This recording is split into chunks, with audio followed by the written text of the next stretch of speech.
Hello, dear friends, and welcome to the next terrifying episode of Random Rhapsodies, Sonnet of Blood. I am Matthew R. Dawson, your friendly neighborhood host and game master for this Curse of Strahd playthrough.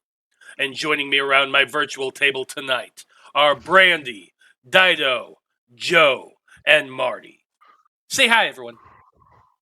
Hi, everyone. Hola. Hello. Natalie, Two types of people. Yeah, two types of people. You're absolutely right. Natalie will be joining us a little bit later on. Now, before we begin, we do have a few announcements to get through, starting with the first of our two sponsors for tonight's show, Hero Forge. Marty? Hero Forge offers fully customizable tabletop miniatures with dozens of fantasy species and thousands of parts to choose from. Their easy-to-use design tool lets you build your perfect miniature online using a fully 3D in-depth character creator right in your web browser, which is where we built our tokens for this evening's game.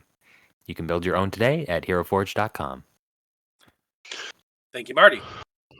Our second sponsor for tonight's show is XSplit. XSplit is a high-quality virtual webcam background remover that works with your already existing webcam to protect your privacy while you work or play remotely. You can blur, remove the background entirely, or even put your favorite picture as the background instead, which is what I do. You can get the app today at xsplit.com, and if you use the coupon code RANDOM with a capital R, you can get 10% off of your purchase, as Joe switches his things. You can find our referral link in the chat and show description. Last but not least, this Monday, September the 4th, the Fab Five will be taking the week off, but we will be back to our regular scheduled time the following Monday. Now, you can keep up to date on everything we do here on the network by following us on Facebook as Random Rhapsody TV and on Twitter as @random_Rhapsody. Also now on Blue Sky as just randomrhapsody.bluesky. All the other stuff. But that's going to do it for the announcements.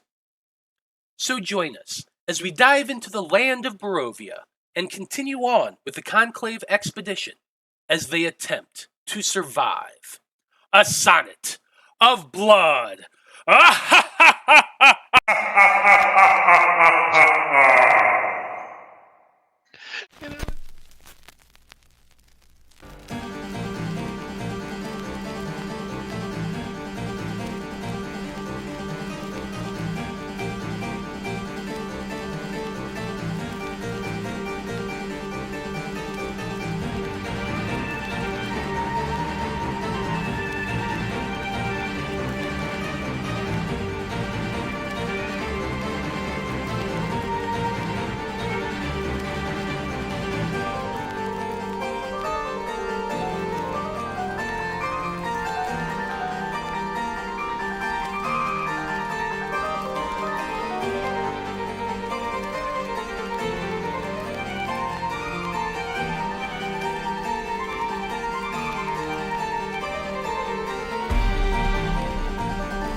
And we're back. So it's episode 10 now. You probably already know how we're going to do the recap. Somebody's going to do it for me because they don't want me to get the Random Rhapsody coin, which allows them to have a nat 20. And nobody wants me to have a nat 20. So who's doing the recap this week? I can do it. If nobody else wants to. Okay. Cog, tell us what happened last time on Sonnet of Blood. Well, we had just had a visit from our good old buddy Strahd, and we were just talking things out. Irina, turns out that she actually wasn't bitten by Strahd. She was bitten by somebody else. We don't know who, but he hadn't met her before, but apparently that's the one he's after. The little boy, Davos, was scared of her because he was worried that she was going to turn into a monster and eat him. I did my best to assuage him of these fears, but alas, I guess I just didn't do a very good job because he was scared shitless. Danika helped out. Very sweet girl. As we're preparing to leave, we start hearing the lovely townsfolk, great people here in this little town. They obviously wanted Irina so they could give them to Strahd. We started to heap out the back. She was invisible, so they couldn't see her. And you know how sometimes in life, the smallest things get in your way? Well, it turns out it's a fence. That's the smallest thing in the world of me and my companions. Everybody had trouble getting over that thing except for the little bastard Davos. The smallest one of us, I swear to God. And Vide shit himself. I mean, what was that about? Jesus. I mean, you know. Sorry, man. Hey, you know what? Watch what you eat the night before. Before you're going to do extraneous activities. Come on. Party foul. I was able to convince one of the guys that he needed to run in the other direction. That seemed to work. And I believe it was Danika had talked some of the townsfolk into saying, hey, we're trying to get out of here, and they let us leave. Surprisingly, we got out of there without having to kill anybody. That's the first for us. I take that as a personal bit of honor and pride. We decided to make our way over to see the Vistani, because they've just been awesome people so far. Found a dead body hanging in a tree with a raven hanging out nearby. Talked to the raven, of course, because why not? And it told us Vistani were down by the water. We went down, met them, had some breakfast, got our fortunes read. They're terrible. Who would have thought? Oh, I'm scared more now than I was before. But yeah, Madame Ava, she seems nice. And that's kind of what happened. Okay, well done, Cog. There you go. There's the random Rhapsody coin. Don't forget to use it. You can only redeem it during the session. Okay, well, expedition members. Let's get some music going on here. There we go. Well, expedition members. You've all stepped out of Madame Ava's tent through the open canvas doorway held open by the youth named Bevan, you'd all been introduced to earlier. The lakeside air is cool, even though it's mid-morning, and while the sun is high up in the sky, that layer of clouds overhead just obscures it, making a little bit more, like, just slightly vaguely bright orb in the clouds, but it's still very gloomy, and that chill of the wind coming off of the lake just can't help but make you all just have that little involuntary shudder. Now, as you look about, the Vistani camp is a flutter of activity, with brightly dressed men and women moving to and fro between the canvas tents and the brightly painted wagons that circle the center of the camp. At a glance, it seems that most of the adults are sitting about to do their daily tasks, though there is still cups of wine in most people's hands, and people just stopping and clanging pewter mugs together and cheering to one another before moving on and separating to do whatever it is they're doing. In fact, not far from you is the cook fire that was in the middle of the wagons, and you can all see that the woman who had been stirring the pot previously is now dousing the fire, while a couple able-bodied lads carry the cauldron towards the lake to wash it. Nearby, where you're currently standing, is a pair of older boys and a girl who is wearing a red skirt and matching handkerchief around her chestnut hair. They're all moving about around the 8 horses that are tethered along the lake's edge, not far from the tent where you are all at. They're all currently caring for the horses, brushing them down, putting the feeder bags on their heads, that sort of thing. Now, somewhere beyond the ring of wagons, you can all hear that ting, ting, ting of a hammer against metal, the familiar sound of a blacksmith. As you look about, you spot Irina near the doused fire, conversing with the older man who had welcomed you all into camp not long ago. Davos is still seated among the stumps and the stools that were circling the fire. His face is completely covered in gruel, as is the front of the shirt he was wearing. And he has at least 3 empty bowls arranged at his feet. He kind of looks rather like a stuffed turkey at the moment. And he's leaning back in his stool. His arms are on that kind of paunch of a belly. He's wobbling a bit, almost as though he could pass out and fall asleep at any moment. Now, I feel like you've been in the camp long enough now that you could probably go ahead and consider this a short rest. So you can all go ahead and resolve that now if you'd like to. But outside of that expedition, what would you like to do? I think Vide's gonna clean up first. If he hasn't already. You know, it's actually funny that you mentioned that, because as you all stepped out from the camp, you saw the Vistani young man poke his head in and say a couple things to a Madame Ava. And as you're approaching the fire near where Irina and them are, you see the young man come out from the tent again, carrying a small package, which he walks over to you, Vide, and holds out. It's just a basket, and it has 2 items in it. One, a bar of soap, and the second, a small bottle with one of those little squeezy puffer spray things, clearly perfume. The young man says, I'm sorry, Madame Ava asked me to deliver this to both you and Miss Danika. Madame Ava says that you both need this very much. Her tent is probably going to have to be aired out. Those are her exact words she asked me to convey to you.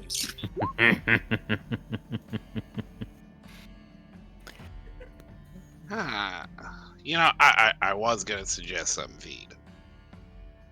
That would be good. There's a big old lake right there. Yeah, that was definitely my plan. Yeah, Big I'm Green. assuming I got another pair of pants in here, so I'll see you guys in a bit. Big Green could get your back if you need help. I mean, Big Green? Urzak's just off, like, already doing something else. Yeah. All right, he's gone. You all look back and Urzak's just gone. Just whistling. Not even, just like, I have a job to do elsewhere, and good luck with whatever you're doing. I'm out. That's fair.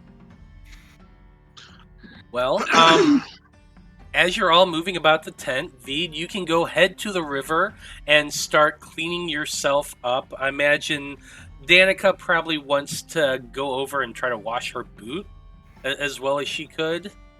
I don't know how well she can, but you never know. But while that's going on, we know Urzak's walked off. Delphine, Cog, what are the 2 of you planning on doing?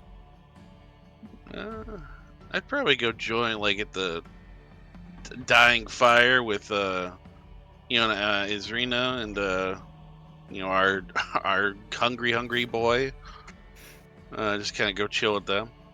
And hope that they're not fattening him up. Yeah. That's I think Delphine, after hearing the reading, she's not the best at divination magic, but she is probably already, like, writing it down in her notebook so that she can, like, take it apart later, and not even realizing it is just following behind Urzak like she used to do, just writing in her notebook, like, notes, not even, like, knowing what's going on around her at the moment. okay. Well, then let's go ahead and turn to Urzak. who has just walked away and probably hasn't even noticed that Delphine is following a few paces behind.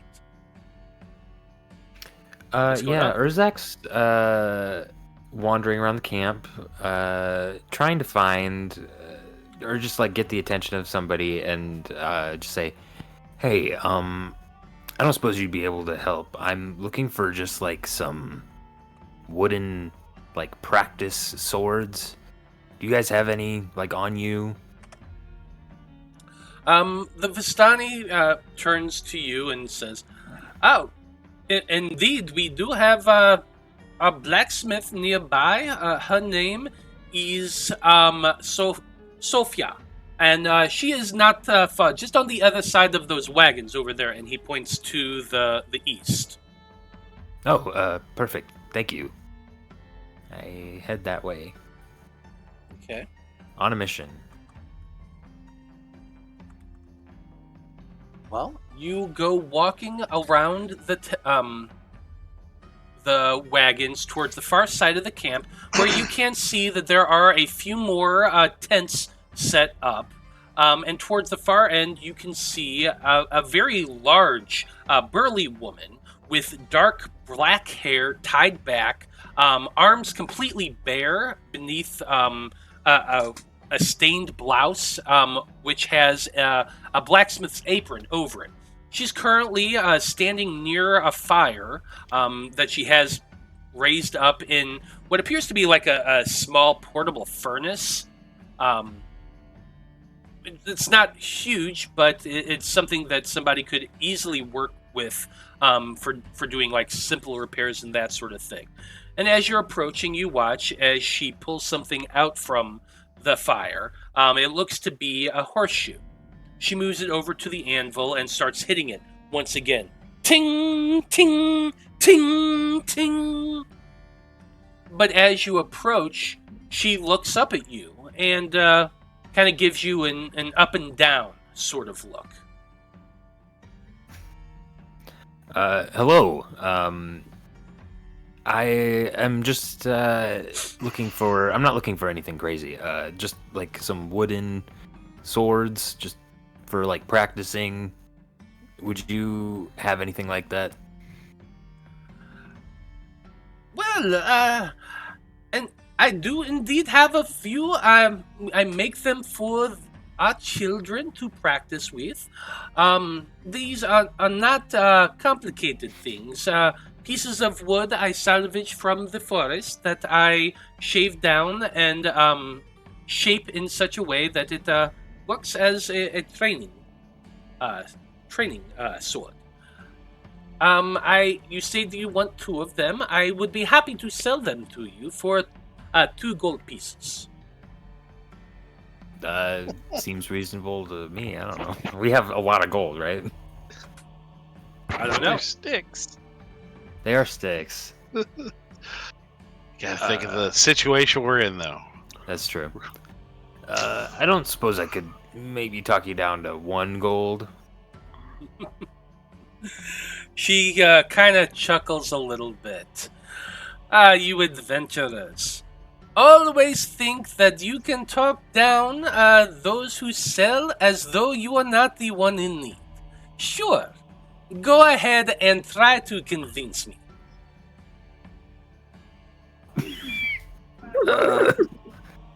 And she just kind of puts her hammer down, folds her arms beneath her very ample breast, and just kind of stares at you like, well? I mean...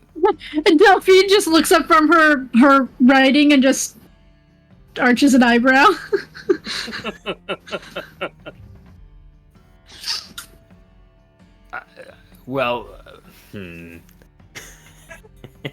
You got me. I'm like... It's a stick. I don't want to just say that. It's a stick. It's 2 sticks. Gold is still too much. It's literally 2 sticks that just have been kind of shaved down, the bark shaved down. Like, you can see them. There's just 5 or 6 of them in a little barrel not far from her. I mean, It's not like I'm wiping you out or anything. These are just some sticks. They're pretty easy to find, right? Go ahead and make a persuasion check. You fail, and she's just gonna be like, "It's easy," and point to a tree. That's true.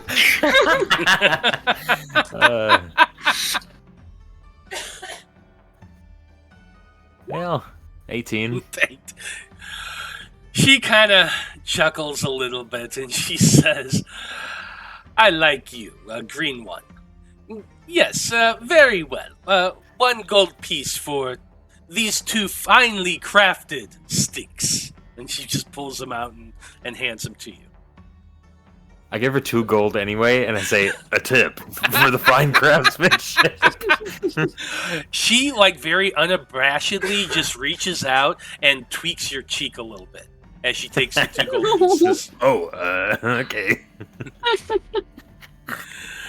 You are a cute one. Is there anything else you need? I do modest repairs on armor. I can hone weapons. I do have a few odds and ends that have been traded to me by various adventurers who have passed by.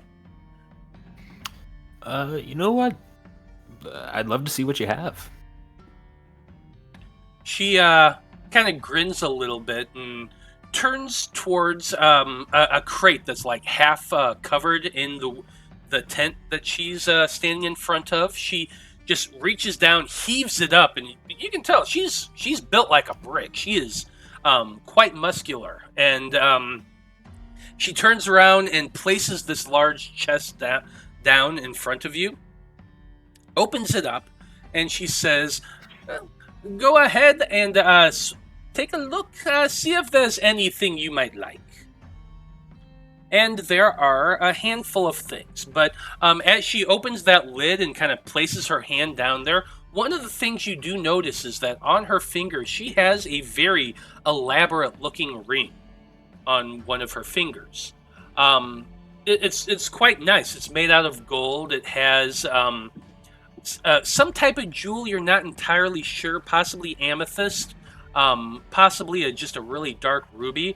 But the thing that catches your notice just with your passive perception is that there's a little bit of runic etching around the gemstone. Now, among the items in the chest, you find a very fine quality looking dagger, another short sword, also of very fine quality.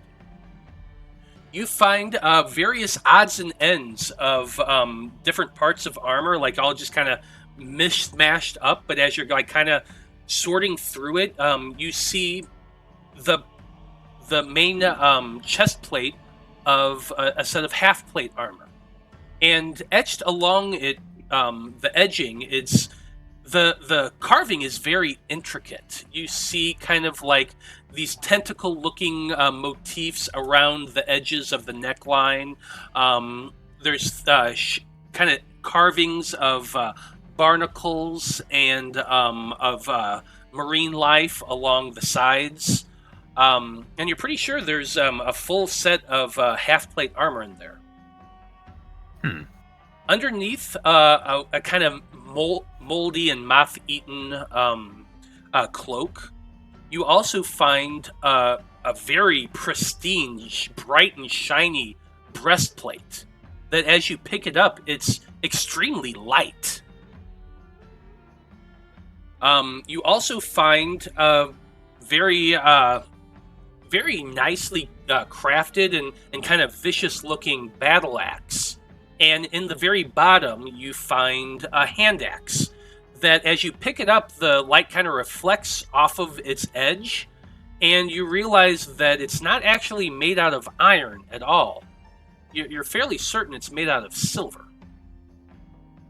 Ooh.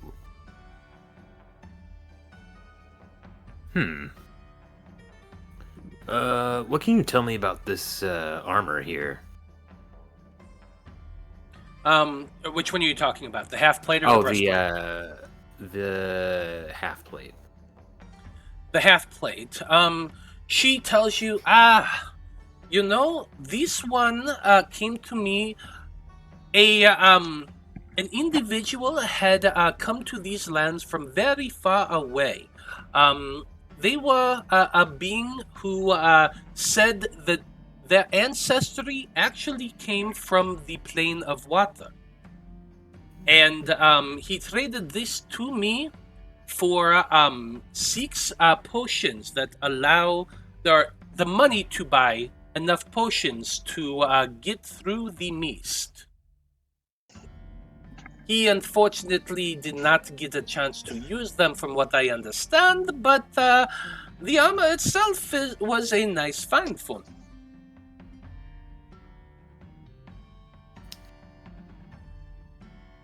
Oh. Hang on. You just said something that I was just like, oh yeah, they can get through the mist. I forgot about that. Okay. Delphine's here, right? Do you see anything that looks particularly interesting to you at all? You said there was a something silver? Like a hand axe? Yeah, the axe part itself on a hand axe appears to be made out of silver. That could be useful. I was Judging thinking that by- as well. How much for the axe? Well, since you have been so charming, I think that I could allow the hand axe to go for 105 gold pieces. It's like a lot of my gold. I gotta look at hand axe stats real quick. Hand axes are 1d6. 1d6. But Okay. it's silver. That's the important part. Yeah. But that's like the majority of my money. Urzak. Danika was trying to trade some of her jewels. Hmm. So maybe we can find her and come back later? Yeah, that sounds like a good idea. Right, you deal in trades, right? Depending on the trade, but yes, most times if you have, you said you had jewels, gold, silver, these things I am happy to trade for. We'll be back definitely later today, if that's all right with you. Very well, we will be here all day. We are not setting out until the morning, so you have a little bit of time. Until then, enjoy your steaks. What was your name again? My name is Sophia. Romanichal. Sophia. Okay. Yeah, Sophia. Sofya. Putting that in the allies section of my D&D Beyond character sheet. All right. Well, Sophia, it was wonderful to meet you. We will be back in the near future. As you go walking away, Urzak, the lady steps up to you, Delphine, and she just says, "That one has a nice ass, does he not?" Oh my god. You can't do that when I'm drinking water. I almost did a full spit take. That's on camera, too. That's perfect. That was. It's not just what was said, it came out of Matt's mouth. I know it's in character, but...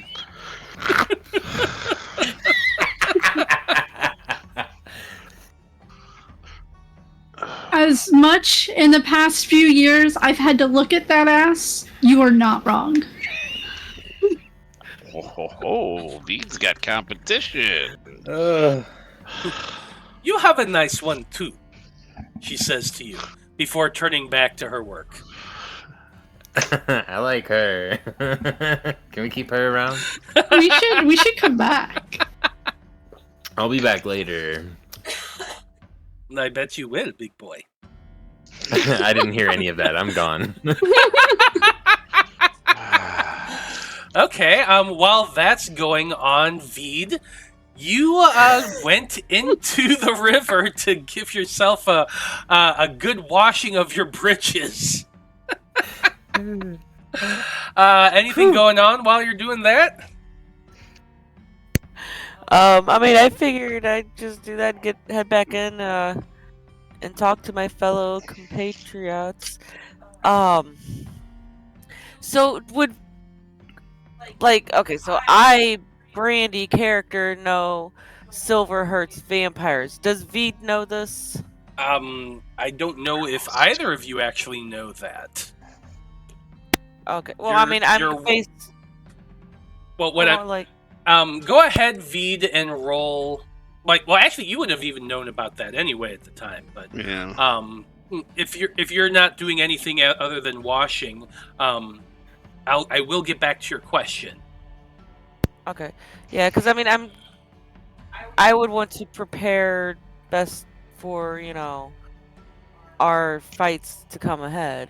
Yeah. So there is a common misconception among D&D that I myself have been known to use from time to time, but silver is not like a catch-all to get around resistances.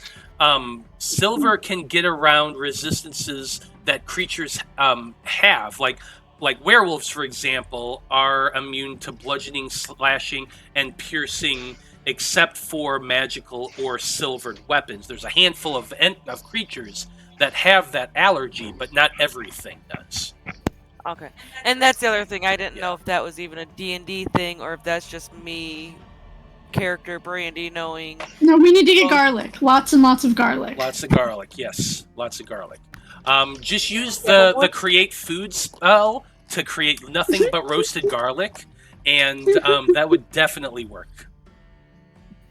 So then would me, Vide, as a character, know anything about what may be useful against vampires?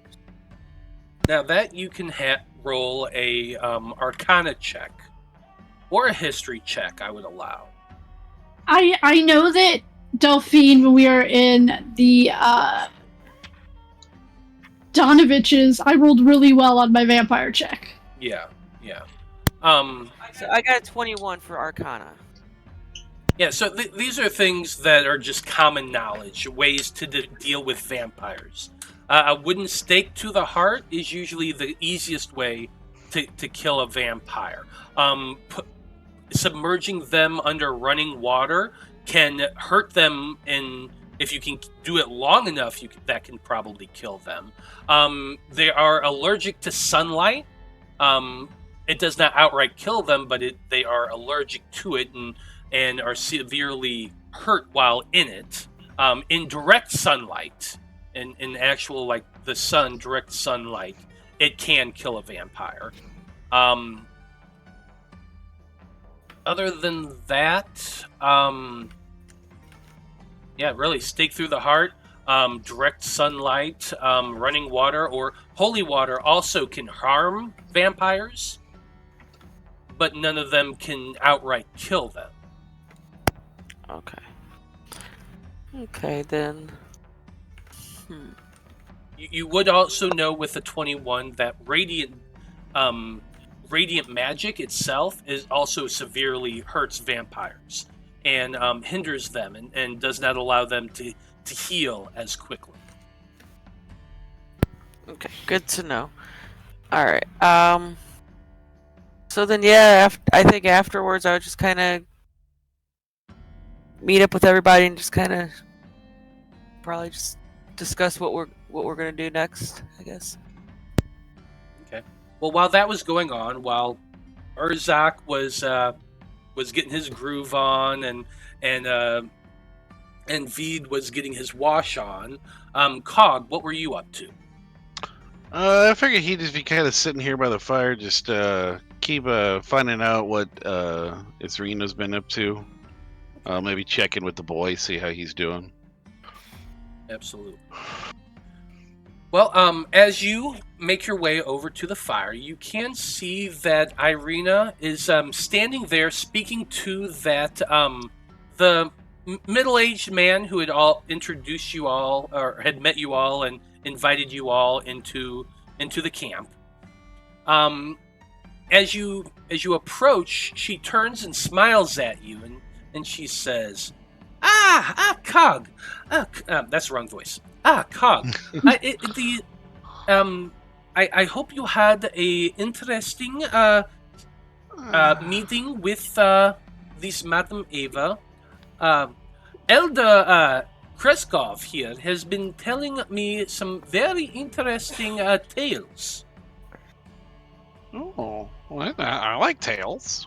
And yes, it was informative meeting Madame Ava.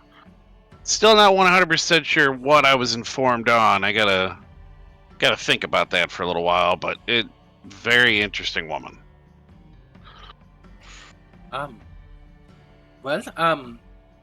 Things have been going okay out here. Davos still does not come anywhere near me, but he has been well taken care of by the Mrs. Kreskov over there. And the older woman, the one who had been feeding gruel to everyone, just kind of smiles and waves at you before she moves on as well. Now, Elder Kreskov says, now it is time for me to get on with my day, but if you have any more questions, Irina, do not hesitate to ask. I hope you enjoy your time here, though short it may be. And he shakes her hand before moving on as well. As he does, you do notice that Bevan, the kid you had spoken to earlier, he comes running up to the elder and kind of whispers something into his ear, and the two of them converse for a little bit. But as this is going on, Irina kind of kneels down a little bit to speak to you, Cog. And she says, The Vistani here have not asked too many questions, but they did know my name. How long do you plan on staying here? Well, I hope as soon as my companions come back together, we should be leaving soon. It's early morning. I think we should move on. Yeah, it is a bit closer to mid-morning about this time. It's probably about 11 or so. Just FYI.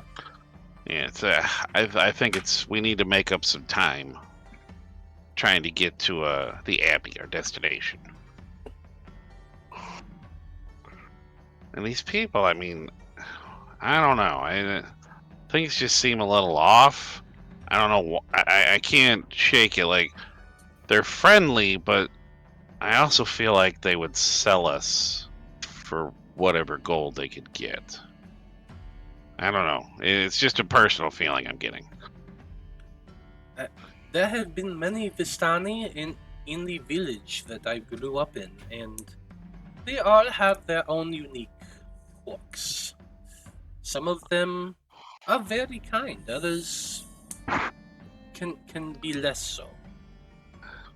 Yeah, I just know that I guess Strahd somehow trusts them or allows them to move freely, and that's what's got me a little on edge.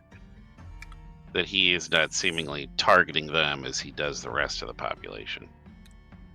The Vistani have told many tales of how they have once saved Strahd and took care of him, and in return, he has always allowed them to come and go as they please and move about the land of Barovia without challenge or question. Do they still work for him? I mean, as far they do not work for him as far as collecting taxes or soldiering his villages. No, those are up to the people of those towns, and it is up to the burgomaster of those towns to arrange and that sort of thing. The Vistani just travel the land, come and go as they will, under the protection of Strahd.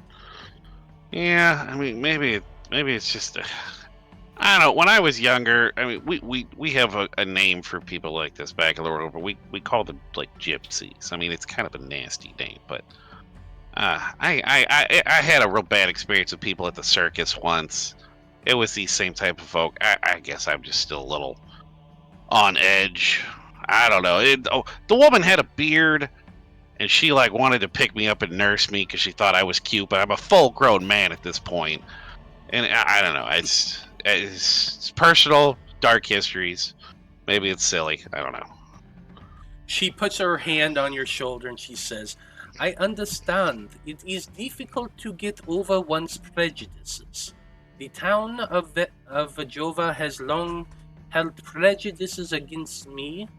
I have never understood why, so I You know, I am curious. I mean, why is Strahd seemingly seeking you out? You've never met him before. But he seems to, I don't know, you seem to hold some kind of significance for him. Maybe that's why. She kind of shrugs a little bit and says, I wish I knew. This entire exchange is so very odd to me. Yeah, I don't know. We'll figure all this mess out. We're just missing some pieces of information. Hopefully these people at the Abbey, hopefully they got some stuff we can figure out. Get everybody, caught up to the same speed here.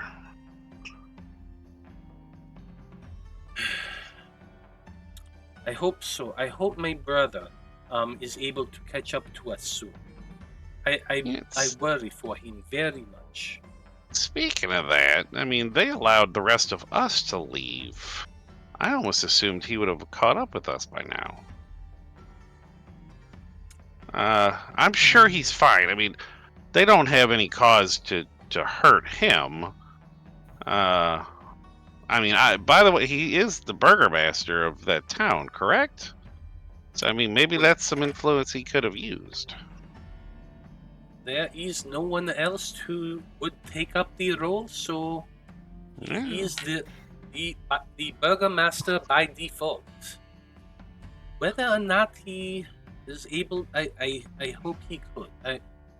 I must believe that he is on his way now and will meet us here. Yeah, and it's kind of one other reason why I wanted to wait a little longer, but I mean, I think we need to get moving. These people look like they're pulling up camp anyway, and I don't think, I mean, we asked for a horse, but I don't think they're going to give us any. But yeah, I was hoping he'd get here by now, but I have faith that we'll see him again. I don't think we've seen the last of Ismark the Lesser. That's just a cruel name too, by the way. How did he earn that on purpose? Did he do something foolish? It has always been known that my brother would take over for my father one day. The townspeople always called him the Lesser because they used to say that he was trying to be just like my father, but could not measure up.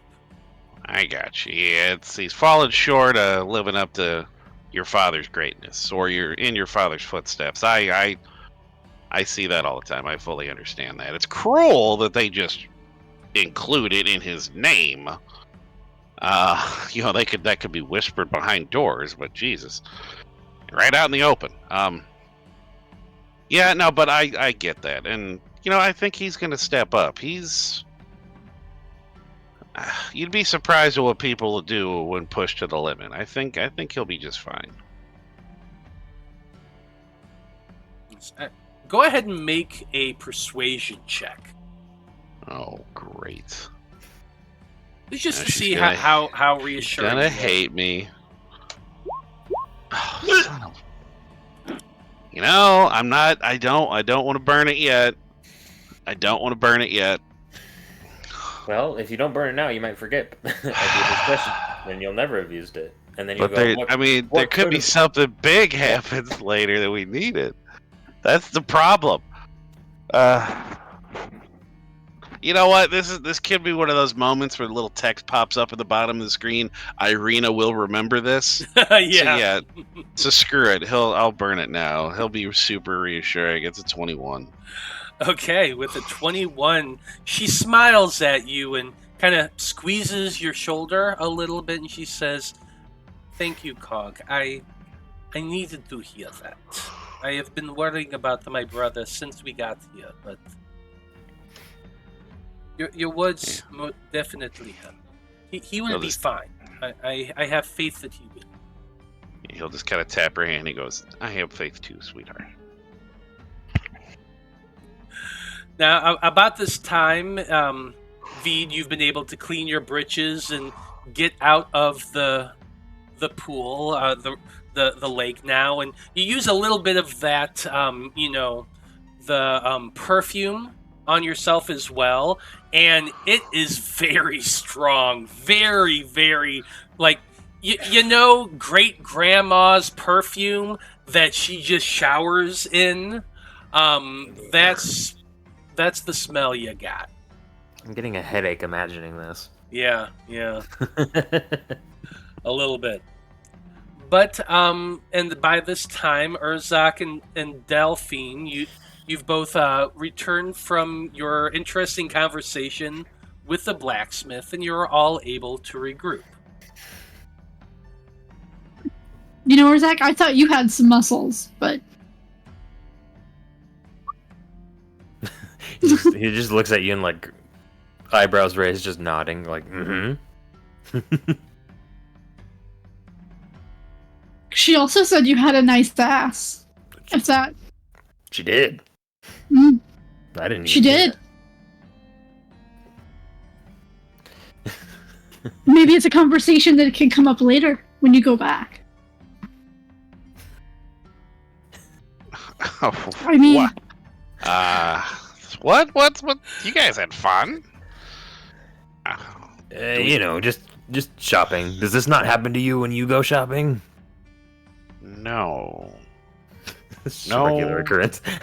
No, I can't believe I could say that is the truth. No. Yeah, I don't know if we have time for that though. I mean, I guess we could. I mean, you got what, 5-10 minutes you need? I mean, what are we talking here? Well, now that we've all learned a little bit about Cog's life, he's gonna, he'll put the sock on the door. I mean, he'll sit there and, watch a brother, look out for a guy. sock on the tent. Yeah. So he's willing to, wait a few if he has to.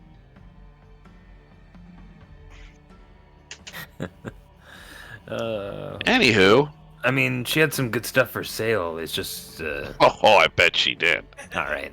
Come on. Hey, those things were not said were for sale. They were being offered. I don't know if that makes it better or not. Anyway, what did she have for sale? Oh, I mean, she's a blacksmith. Weapons, armor, that kind of stuff. Anything that would help us with our extra special friends here in, this Barovia, the special enemies we might come across in the, those big wolf sons of bitches. There was a silver hand axe. Yeah, I mean, that'll hurt them. Yeah, I guess, it's better than anything. Well, I mean, I use spells. I mean, it was the only thing that looked made out of something. This would be for different. you all.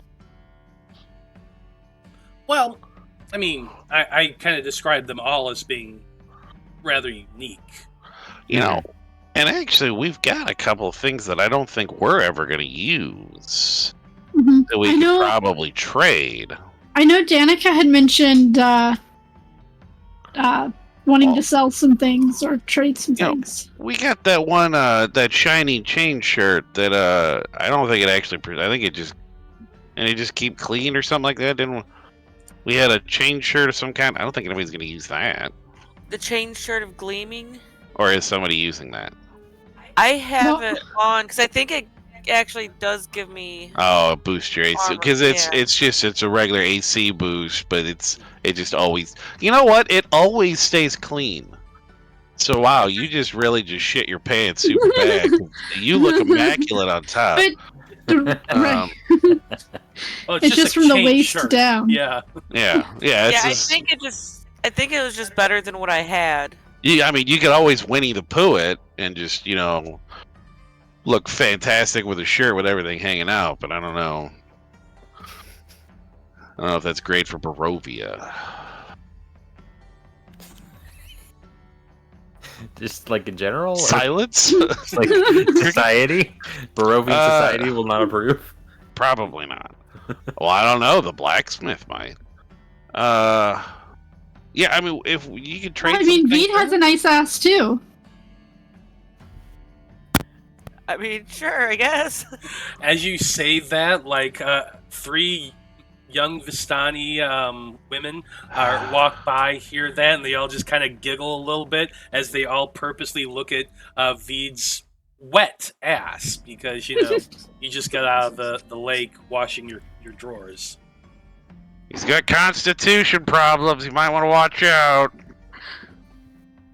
Anyway, I mean, we've got gold. We've got some. I guess we could trade in. You might as well get something. Something that can help. Yeah, I mean, if we want to put our heads I don't together, there wasn't really anything there that spoke to me personally. If we, I guess, could, we should have asked, if we could have, like, maybe gotten some crossbow bolts and maybe had them silvered. I wonder if she could have done that for us. Because that would be the only thing I could. I mean, I use, I use magic and stuff. I'm not a big up close and hit things kind of guy. I leave that to you all.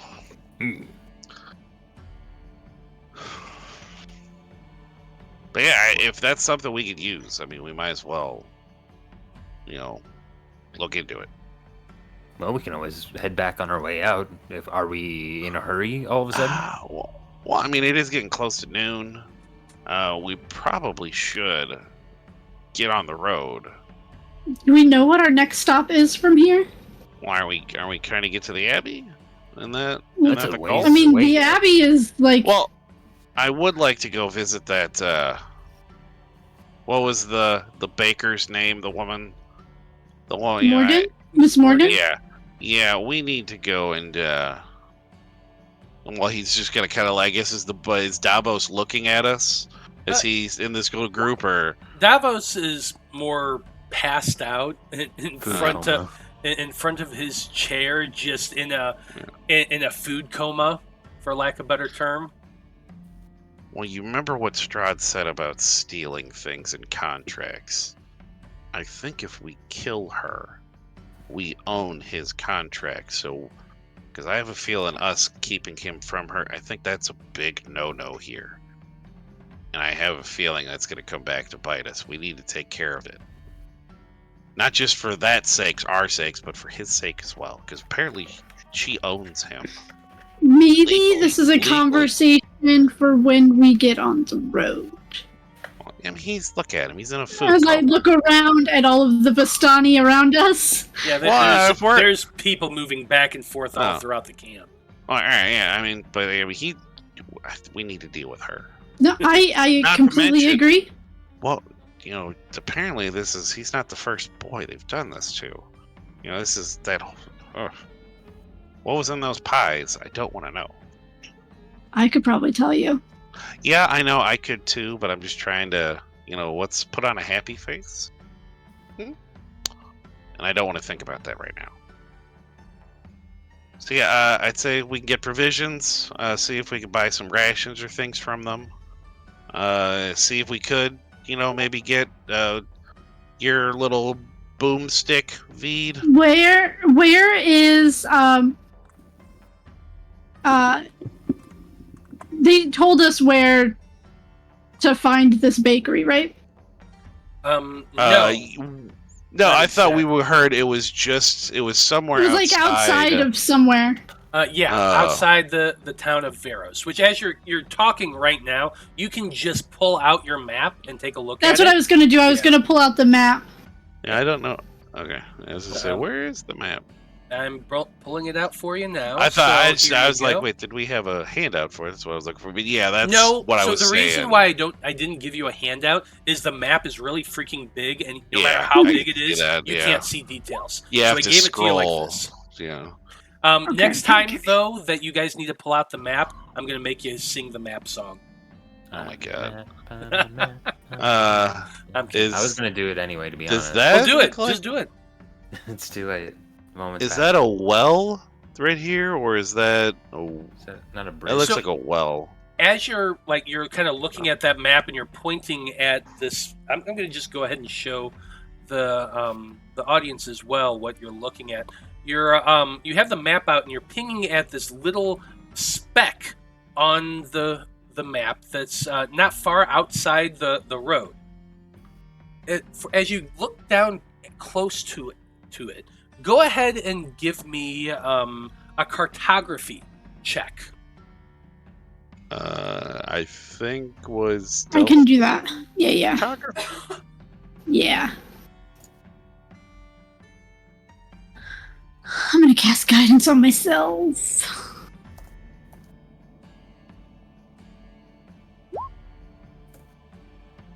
$19.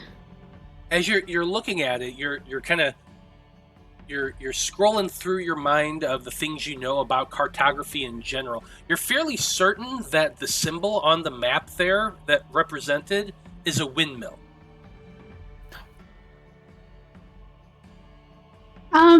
That, my friend, appears to be a windmill.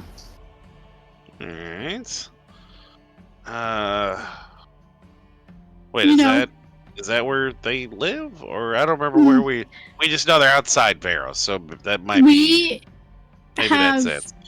Or maybe it's That's this our little We have a windmill. deed. That's Yeah. our windmill. Okay. Oh, is that? Well then we definitely need to go check it out. You know, location. Well, we'll find this person because, like I said, I think we need to deal with them. I could not agree more with you, Cog, and we do not agree on a lot of things. What? I mean, I don't know about that. We But have our anyway. differences. Yeah, I think that's something we need to look into. So yeah, I mean, it looks to be about a day's travel if we stick to the trail.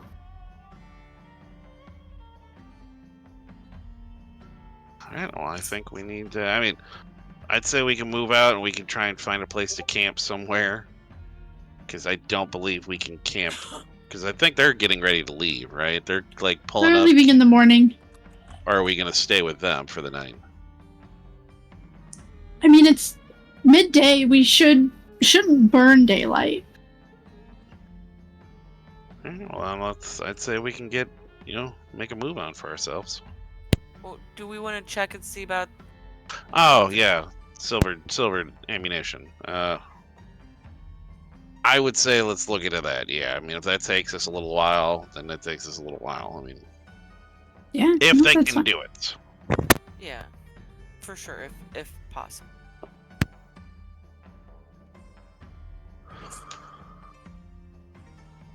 Okay.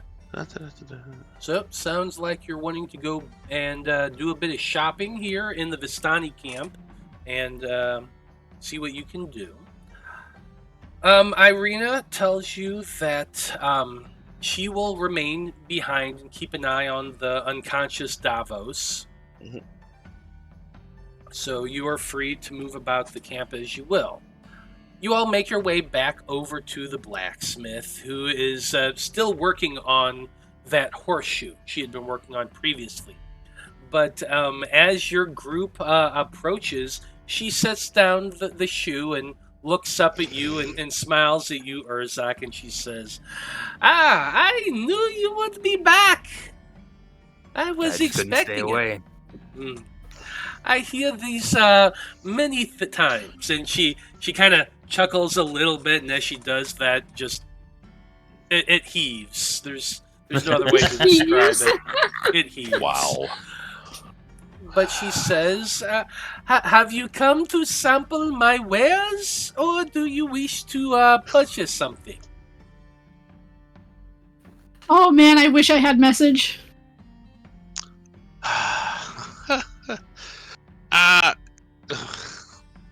Guy would be like, wow.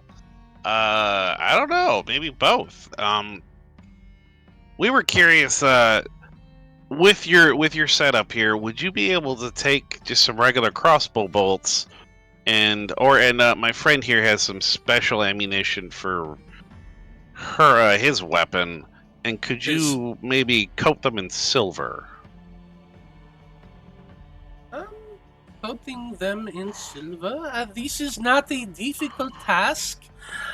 Do you have the silver yourself, or is that something I must provide? I don't know, have we gotten... Because, I mean, I've only ever seen gold come in. Have we gotten silver from anybody? I know that I've given you gold and electrum. I don't know if I've given you Yeah, silver. I don't think... Question. Yeah. We have the component transmuter. Oh. And there are spells that require silver. Could we put the money into the transmuter to get silver? I don't see why not. How much? Do we want to price compare? Well... She does tell you it is always cheaper if you are providing the raw materials. Fair enough. How much would let's say a quiver, 20 crossbow bolts tipped? If we had the silver, how much would it cost to tip 20 of them? Okay. For 20 of them.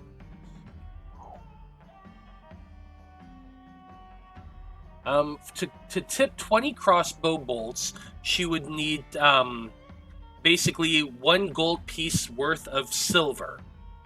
Okay. So 10 silver pieces to coat the tips of 20 arrows.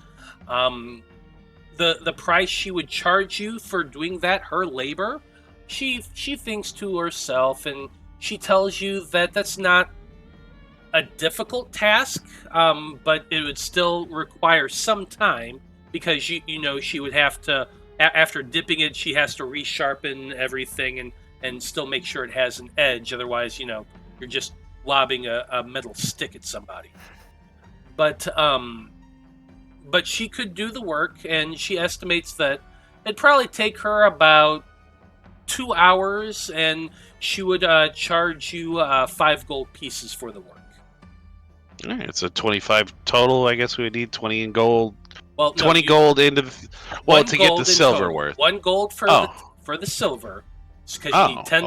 You need 10 silver pieces. Oh, that's right.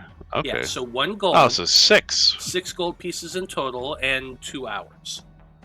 Yeah, I mean... And that's just for the crossbow bolts, or is that... Yeah, it's just that's for the bolts. 20 bolts. Yeah.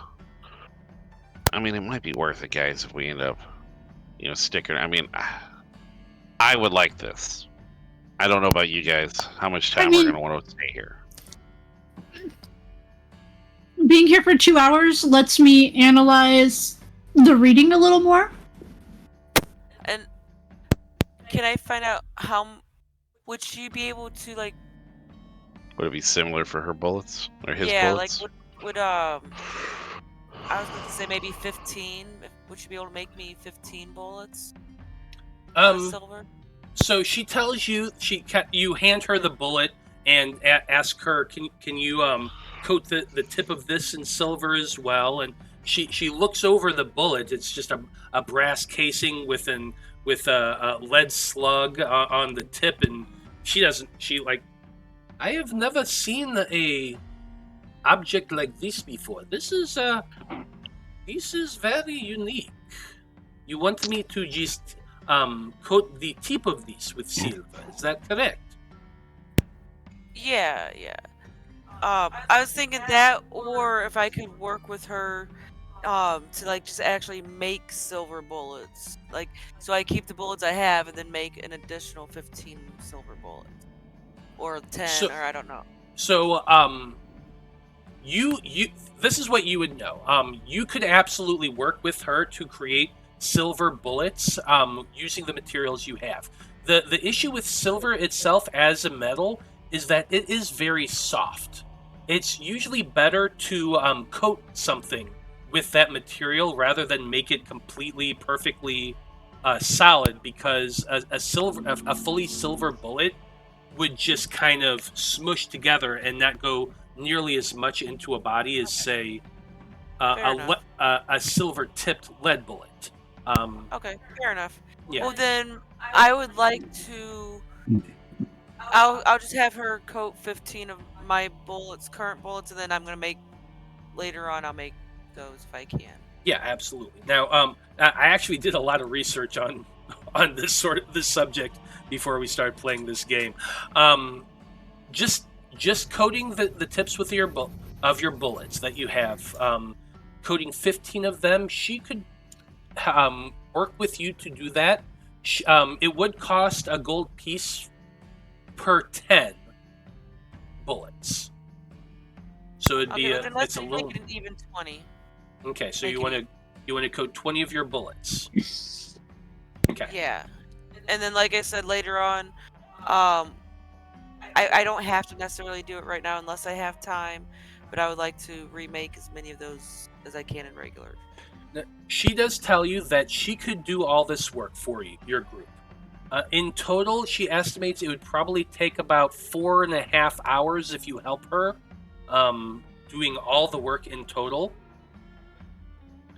So for your price, it would be 2 gold pieces just for the silver you need. She would charge you an additional 5 gold for the work she's doing for you on top of the 5 gold for the bolts. So the total price for all of this work would be 13 gold pieces, 3 of which goes into your component pouch to pull out the silver, and then the rest, the 10 gold, goes to her.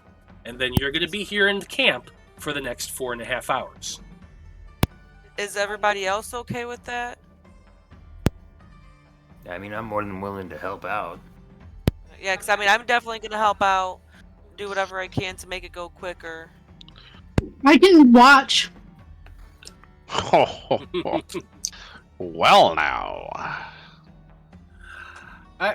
Too many hands in my kitchen would not be a good thing, but Big Green One, if you wish to help, you could certainly help by picking up large objects and moving them from one side of my field of vision to the other. That would inspire me quite well.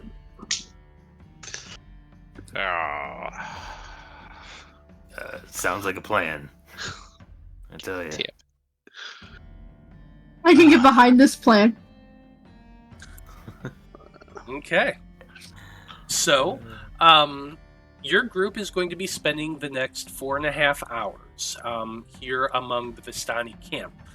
Watching them do their day-to-day things. You see a lot of Vistani doing various chores, mending things, getting their wagons packed up and ready to go. As they mentioned, they're leaving tomorrow morning.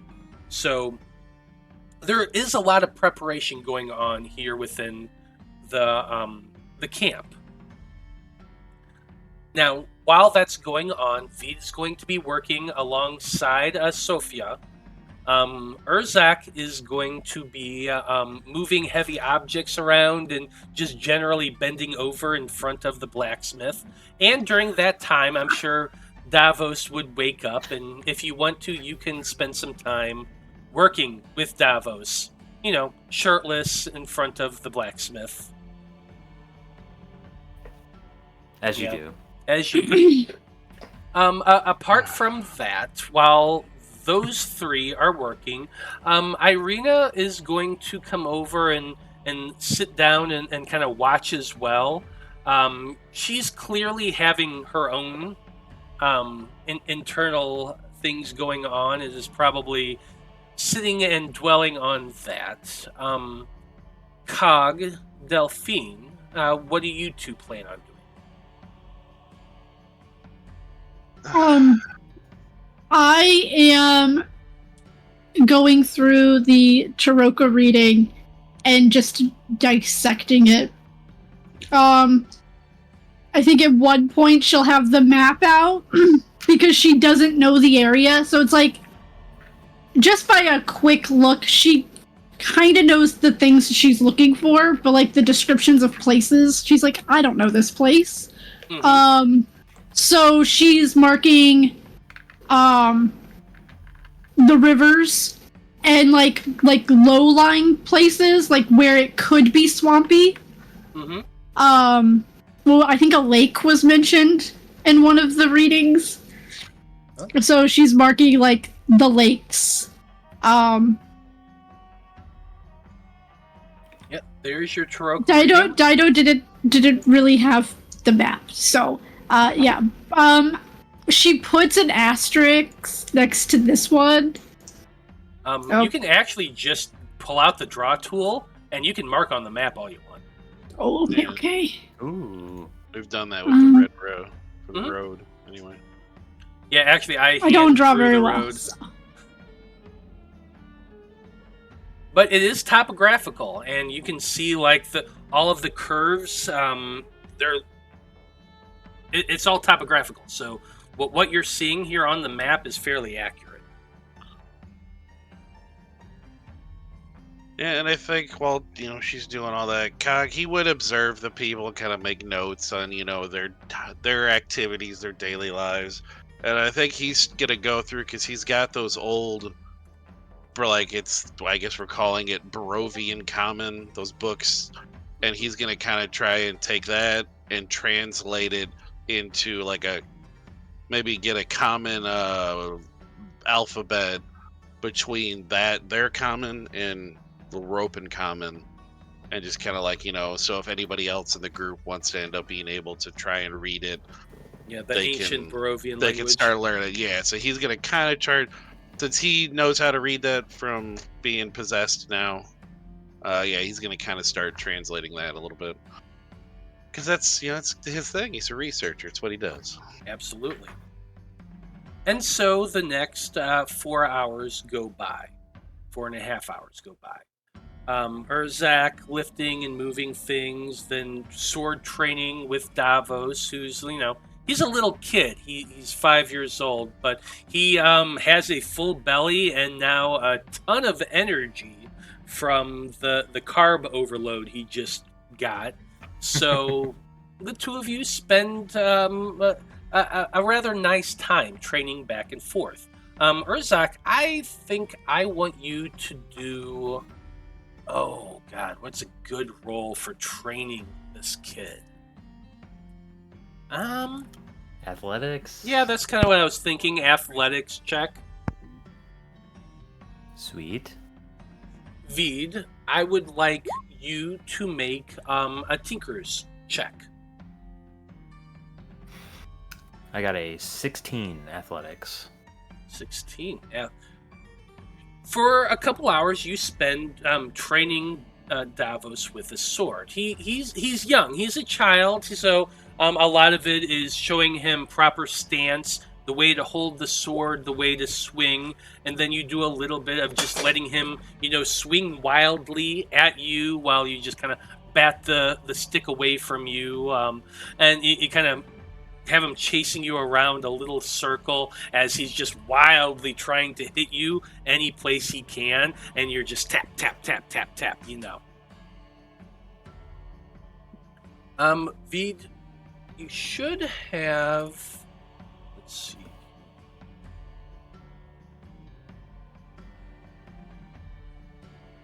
Let me see if your character sheet real quick.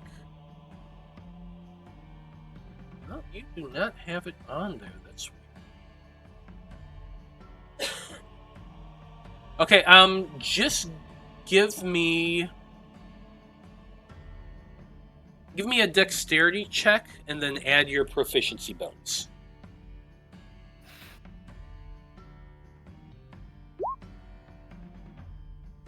That would be a 9. Oh wait, I did a save. Does that matter? It didn't matter. It's the same roll anyway. Oh, so that would be 9. Okay. So with your 9, you spend a lot of your time trying to instruct this blacksmith on how to coat your weapon, your bullets, and not heat it up too much so it explodes, which is a very real thing.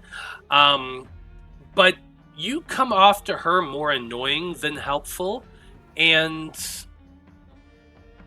you are able to complete it, but she ended up dropping 2 of the bullets into the silver itself completely, ruining 2 of the bullets. You'll actually have to take them apart and get the gunpowder out and redo them for them to work.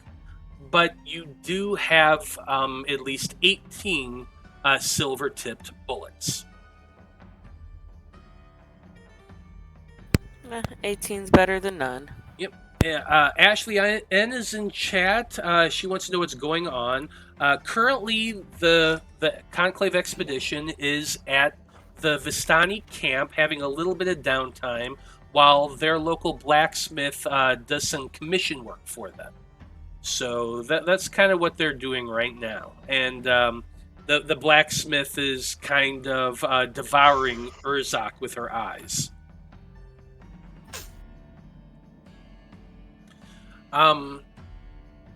Corwan, you spend your time just doing your translating and that sort of thing, so there's no real role for this. Delphine, you're trying to understand that Taroko reading, and you're marking places off on the map. I see one near a lake that you've marked, and you've made a few marks of different areas near water where there are lowlands.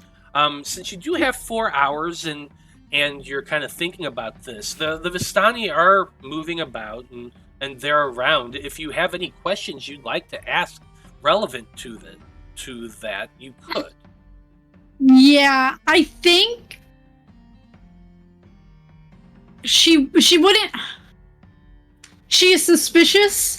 And if what they're reading was, the more people that know about it, the worse off it might be for them. Okay.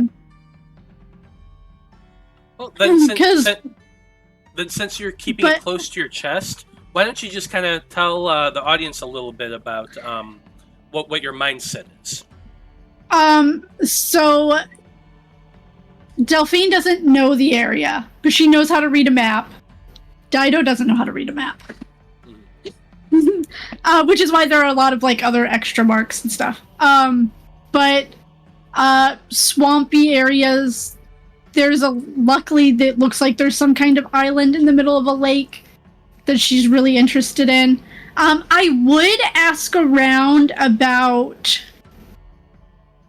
I've got to find it again, the amber doors. Mm-hmm.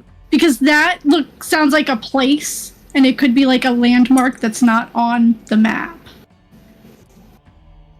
Okay.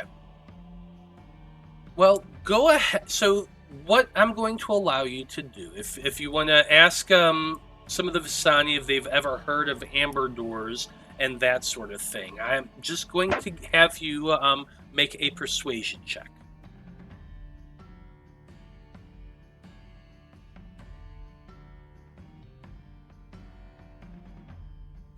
Persuasion. Good. Nope, that's perception. There we go. Hey, not bad. It's a 17. Okay. Yeah, you cast your guidance on yourself before you walk over and ask somebody, and ask them, have you ever heard of amber doors? And the individual you ask, a middle-aged woman, kind of dust beating a couple rugs out between her wagon and a tent, and She says, amber doors, amber doors. You know, I have heard an odd story about an amber door.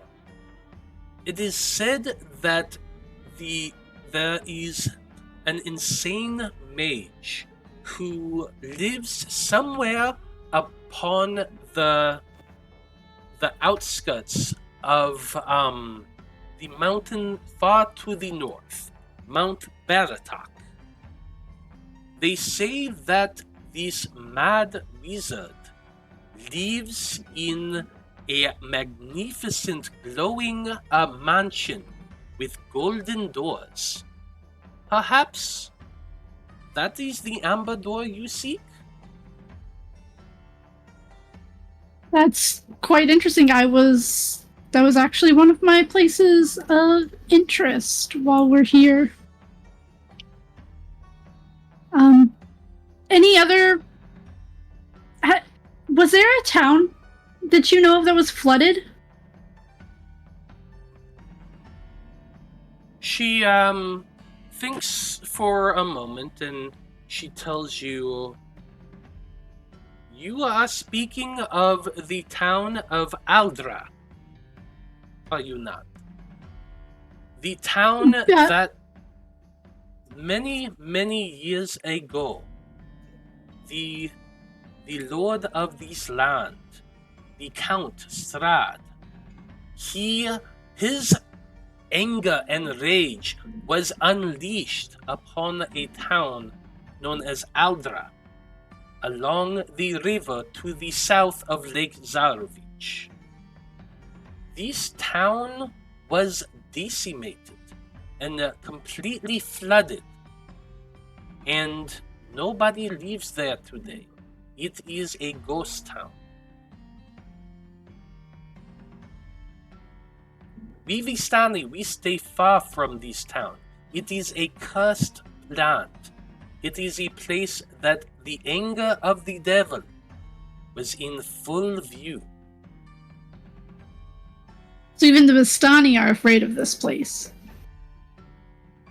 The Vistani know not to tread in the areas where Strahd shows his anger.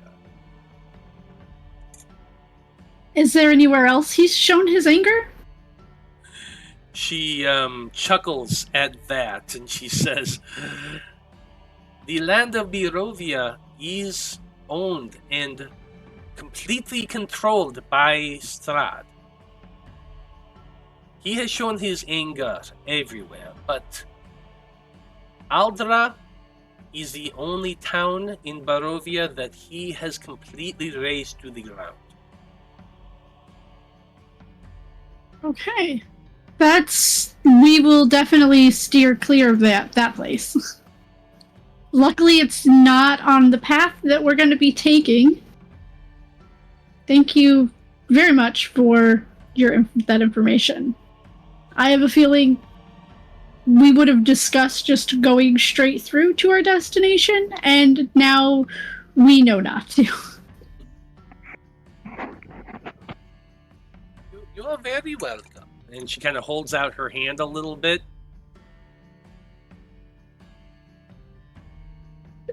Delphine looks at it a little awkwardly and then realizes, oh, that's right. That's what humans do. That's what people do on this plane. And awkwardly takes the hand. Man, being Fae is interesting.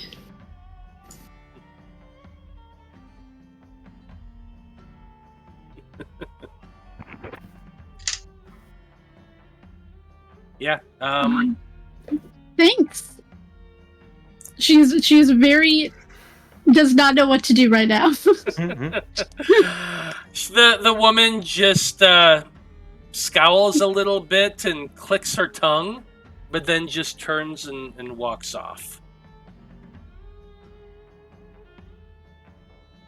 Yeah, when Delphine gets in her analytical head, it's like social cues just aren't not a thing. there. Yeah, no, that's fair. That's fair. But I think this is actually a great place to pause and take a break. So, we will be back in about 10 minutes, folks, and when we return, the team's short rest will be over, and we're going to find out where they're planning on heading next. So, stay tuned.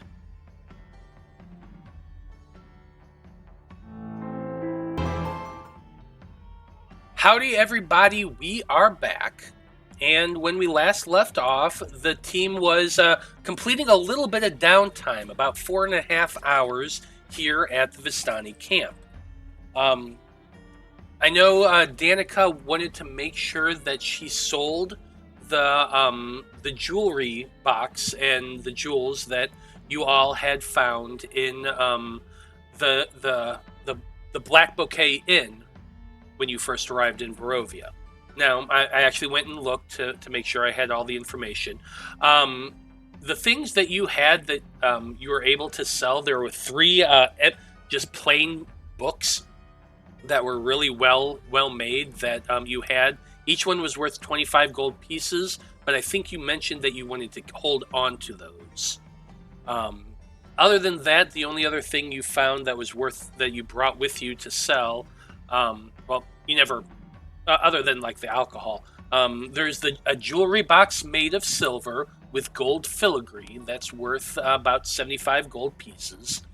There are 3 gold rings inside of it that are each worth 25 gold pieces. And then there's also a thin platinum necklace with a topaz pendant that was worth a whopping 750 gold pieces. Damn. Yeah. So,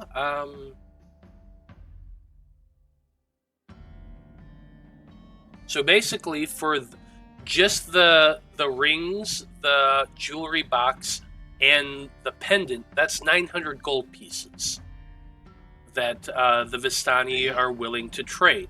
Now, we all know that Danika's persuasion can't be lower than an 18, so I'm not going to act out a dickering session with you all. I'm just going to say that the Vistani are going to be willing to give you that amount as a 1-to-1 trade. They're not going to try to shortchange you or anything like that. If you want to sell those 3 books that are worth 25 gold and get another 150 gold, or I mean another 75 gold, another 75 gold, you're welcome to do that too, or you can keep those 3. It's entirely up to you. But the jewelry that Danika wanted to sell, at least, is worth 900 gold in total. I suppose we could use the little component thing. If Cog were to put gold in, he could get paper out, right? Oh yeah, yes, we've established that. Yeah, all right. So yeah, he could he's got some of those old shitty books. Well, that were like just garbage. All the old shitty ones, those dissolved into nothing when you came out. Okay. Remember? There is still paper. Yeah. Oh yeah. That we have. I mean, yeah, he can always, do a means. I'm sure he's got some kind of old-timey means of binding paper together. So yeah, we could sell those books if need be. Okay. Well, if you choose to sell those 3 books as well, you would have 975 gold pieces in total. You did say you wanted to talk more about the items that are in question. Since you've been there for 4.5 hours, you had time to ask Sophia what she's willing to part with those things for, and they're actually all kind of expensive. She tells you that the dagger and the short sword. The dagger she will accept 400 gold for. The short sword she would accept 500 gold for. Jeez. The breastplate would cost 600 gold. The half plate would cost 1100 gold. The battle axe, the vicious looking battle axe, she would part with for 200 gold. And as she mentioned previously, the hand axe that's coated in silver, she would part for 105 gold pieces. Now, is this the lowest that she would go if, like, Danika Yeah. persuaded her? He said, yeah, because with her having that base 18, he said this is what we'll get. Yeah. I'm going based on the base 18. So there is a bit of a discount in there. Not a huge one, but a little bit. So, what's the story with this axe? It just looks Yeah, so rough, or no, it is a battle axe, so it is a double-sided half moon blade. The shaft that goes out from it isn't a wooden shaft. It's actually it looks and feels like metal, but it's kind of light, and it's very well balanced. You can see that the edge is very, very sharp. And carved into the sides of the blade on either side is a wolf's head. Ooh.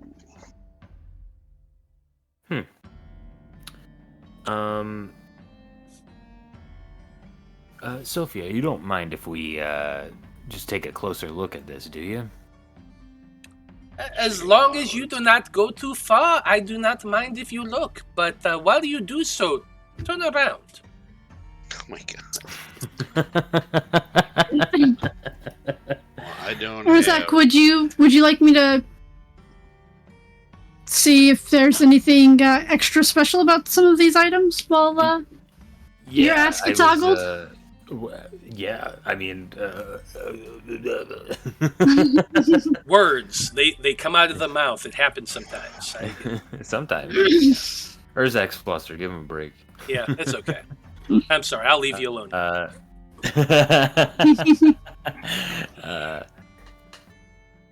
Yeah, I mean, that would. I'm especially interested in this. It seems really good for the price. Yeah, I'll start casting Identify on items of interest just to see if they're magical or not. Well, I mean, if you were to cast, to ritually cast Detect Magic first, you would just inherently know which things are garbage and which things aren't. Okay. And just because you know I love to give you a gimme, the items that are in the chest, each one ping as magical. As does the ring that's on the blacksmith's hand. Also, since what is the radius on Detect Magic? Isn't it like 30 feet? It's 30 feet, yeah. Okay, so imagining that you're probably over here along with everybody else. 30 feet is...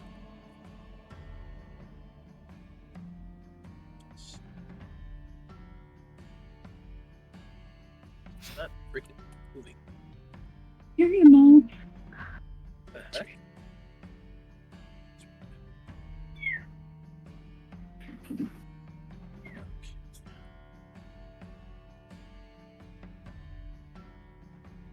Good to know.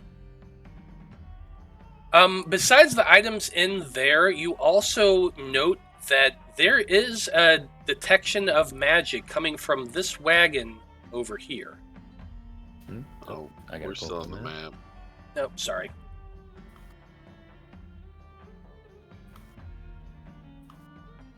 Always forget that you can't do the same thing I do.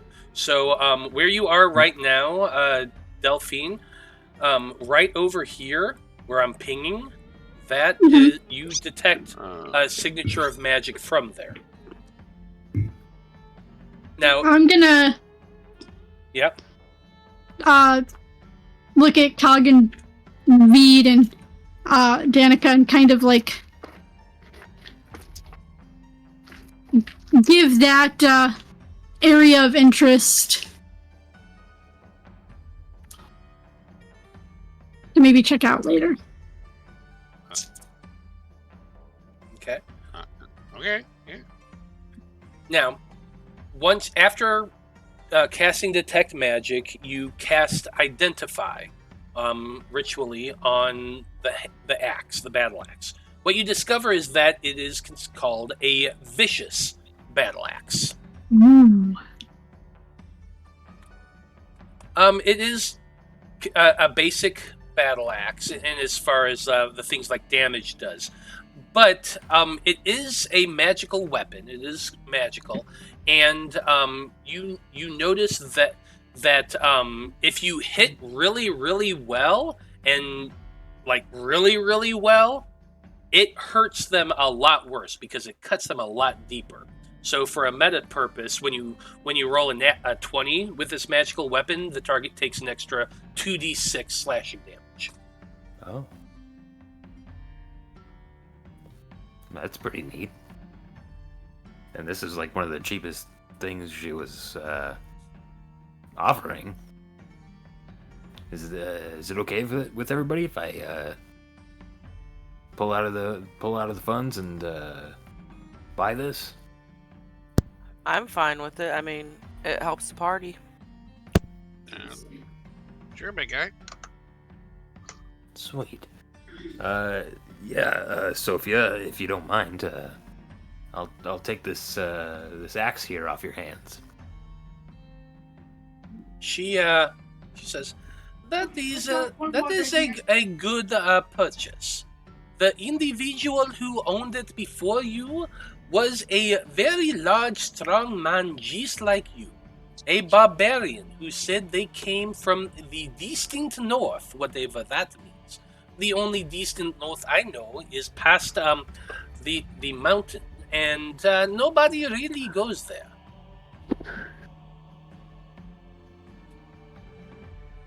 But for 200 gold pieces, that vicious battle axe is now yours. Great. Where did we just get the ping? I had my Roll20 sheet up and I missed it. Oh. I'll move you back over to there. There, by the way, is your card for the vicious battle axe. Oh, wonderful. And on the map itself, the ping was in the one of the 4 wagons. You had moved to the the world map. I thought you were like showing something on there. Oh no. Okay. We are all good then. Okay. Okay, I'll add that. I just saw some. I should have gotten the tip of my whip silvered.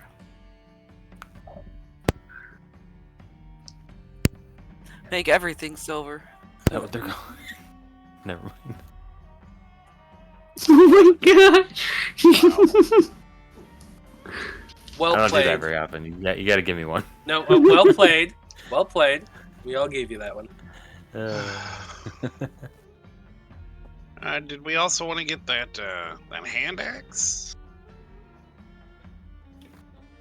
You get like 305 off the 975 again. Anybody? Bueller? Well, I won't. I mean, I can't. I don't. Sure, I won't use it. But I didn't know if any of you needs. I know, because since Natalie called, I know she's wanting to get something, but I don't know for sure what she's wanting. Yeah. To make things simpler, because she told you can look through everything. The only thing she won't let you mess with is the ring that's on her finger. So if you want to cast Identify on everything in the chest itself, Delphine, you would know that the dagger and the short sword are both +1 weapons. The half-plate armor is Mariner's half-plate armor. The breastplate is a mithril breastplate.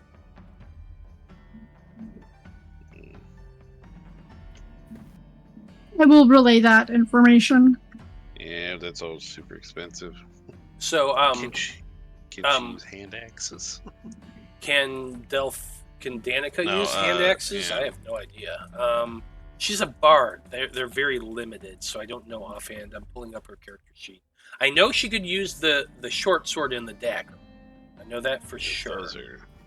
Let's see. Her proficiencies are with hand crossbow, long sword, rapier, short sword, and simple weapons.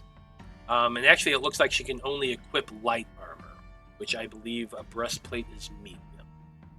Yeah. So hand axe is a simple weapon. that is true. So she could use the hand axe as well.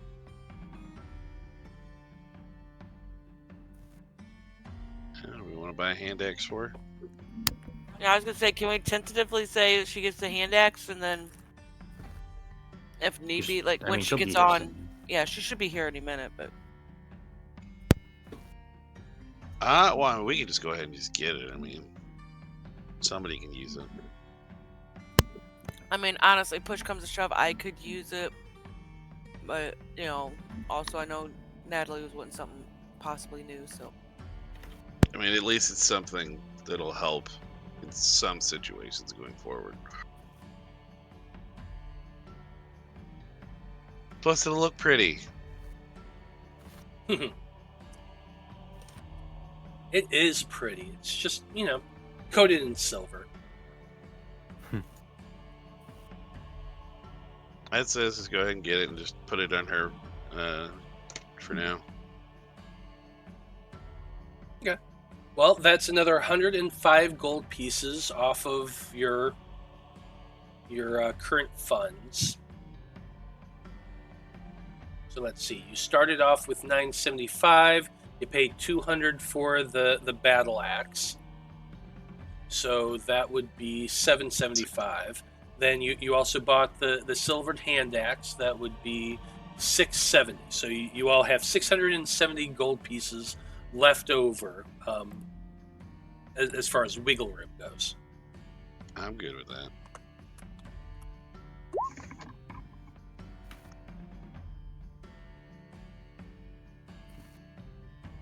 Okay.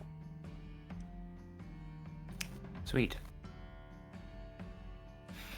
Now, do you have anything else you wish to do here in the encampment? It is getting to be about, it's a little past 4:30 in the evening by this point, or late afternoon, I should say. The sun is slowly starting to make that dip to the west. And while you do still have sunlight, if you ask the Vistani, they do tell you that dark does come early during the fall here in Barovia, and you estimate that you probably have, let's see, maybe about 3.5 to 4 hours of sunlight left. Do we just want to spend the evening, if they're okay with that, with these folk? Because it seems like maybe, protection in numbers here in this place at night. Good thing. Yeah, I mean, I know we're already running a little behind, but I think we'll be okay here. I mean, when they leave first thing, we leave as well. Yes.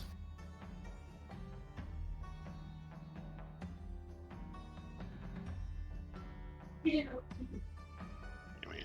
is everybody else all right with this arrangement? I'm good. I mean, I like that arrangement. It's better to travel during the day. yeah, for sure. We'll get to the windmill by about nightfall, maybe. We may have to do one night camping before we get there. Sure. I mean, I'm good with that. I'd also like to discuss that reading with everybody. Yeah, we can maybe, if we want a little bit of privacy, we could even sit a little bit outside the camp. I don't know if we necessarily need privacy or not, but. Well, I mean, there's a little bit of privacy. Before, yeah. Like, you could all just go take a walk around the lake a little bit if you're wanting to just get a little ways from the camp to talk privately amongst each other. You could certainly do that. Yeah, we can do that. Discuss the info she's got off of the readings and. Yeah, because I don't know how much we're wanting to let the Vistani know about what we're talking about and all, That's fair. So, once you've made your purchases, the five of you all start walking away from the camp a little bit, just making your way north around the Ivlis, or the Tsar pool towards the actual waterfall. The waterfall is a little bit to the west of the camp by no more than... You can kind of see it in the distance past a very tall bridge. That's probably about maybe an hour's walk ahead of you, but you can kind of see it in the distance as you walk along the riverside, along the lake. So, what are you all wanting to discuss? The first thing, before we get into the tarot reading, since we're kind of alone, the windmill. Does anybody have thoughts? I know Cog and I kind of discussed it a little bit.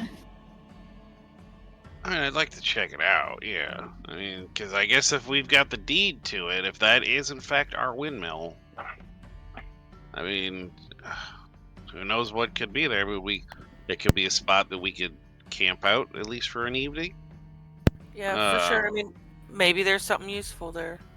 Yeah, maybe it's Well, I mean, it's a very forgotten. good centralized location to a lot of the places that we're going. That's true too. You know, it'd be nice to have a little base camp somewhere where we can even stash things. And the next thing is the hag. Yes. Do we go looking for her? I think we have to. I mean, technically, I mean, you heard Strahd. Technically, she owns that boy. And we Maybe need to tie up deal that with loose that. end. Yes, that's something. Plus, I mean, that goblin, he's got it coming. I mean, come on.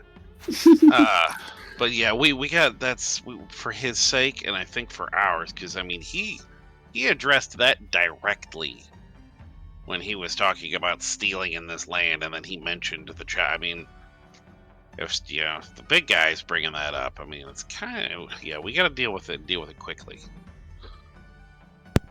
Sure. Have any of you met a hag before? I've read about them. I can't say that I have. I am not sure. If the plan is to fight them, it is not going to be an easy fight. And we should all be prepared for that. Well, I mean, I know they work in like covens, so is there? I mean, Sometimes they do, and if they are in a coven, it's going to be a lot worse. It took about 20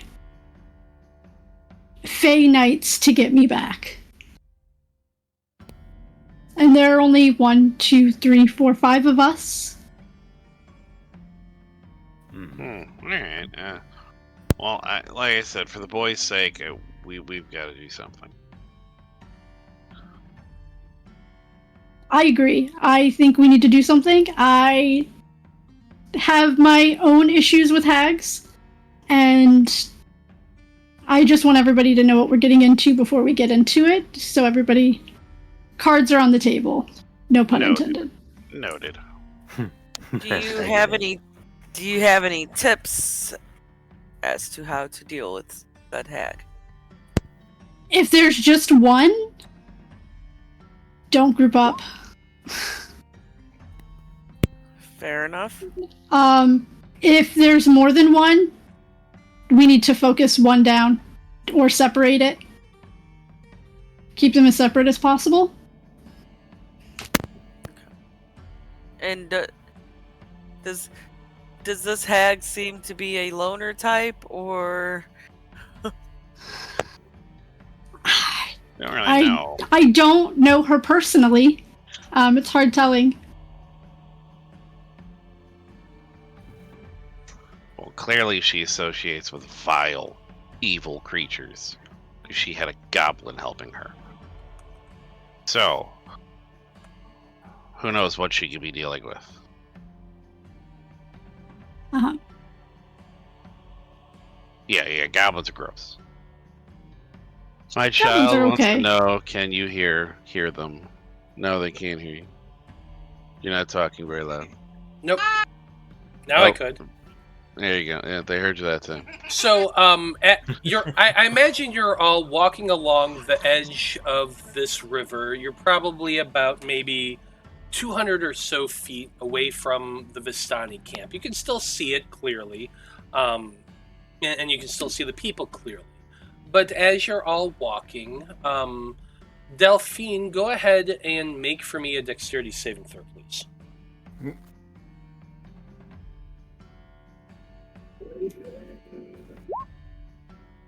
It's 10. You are walking along the river's edge, and the tip of your boot hits something that's partially stuck in the dirt. You trip, and your arms go flailing, windmilling about, and you land flat on your face with a thud, bloodying your nose just a bit. You're going to take 1 point of damage. The rest of you see this. You shouldn't read and walk at the same time. Oh, hey, look out. There's something on the ground. You look at it, Urzak, at this thing that Delphine just tripped over, and you see an odd looking wooden pipe that's half caked in dirt. It looks like she tripped over the stem of this pipe, and has kind of unearthed it from her hitting the edge of it and tripping over it. It kind of pulled it out the rest of the way out of the ground. And you can see that it is a wooden pipe. It is black. The stem is also black, but it looks intact. When you say pipe, do you mean like smoking Yeah, pipe? like a smoking pipe. Oh, for some reason, I was picturing like a metal pipe. Okay. I don't know. I was No, like, okay, like a guess, tobacco I mean, I pipe. just got a battle axe, but I can be just a improvised weapon pipe guy. No, okay.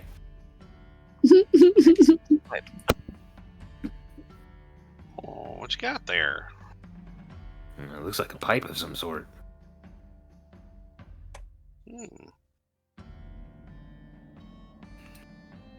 Interesting to have a. I was gonna say, is this similar to like something we've seen, like other Vistani? Like, is it kind of like that sort of make? Make an Or- investigation check. Well, it could be worse. Actually, no, it couldn't. It's a 3. I mean, it could. It could have been a Could 1. be worse. Yeah, it could. You're not sure. You've seen people over there in the Vistani camp like smoking while you were there. Some of them did have pipes. This one's unique. It's very. It's obviously hand carved. The bowl itself is shaped. It actually looks kind of like a skull. Now that you're looking at it, like as though someone whittled a skull into this dark black wood, and it's clearly wood. Like you can see the swirls of the rings, but it's like mahogany. Is there anything in it? It's just empty. Mud, dirt. Mud.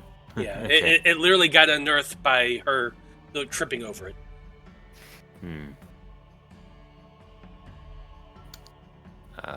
What do you guys make of this? This is kind of weird. That's certainly very interesting. I guess somebody's got the prestidigitation, right? Clean it up. I mean, there is a lake, right? Right Right there. there. Use magic.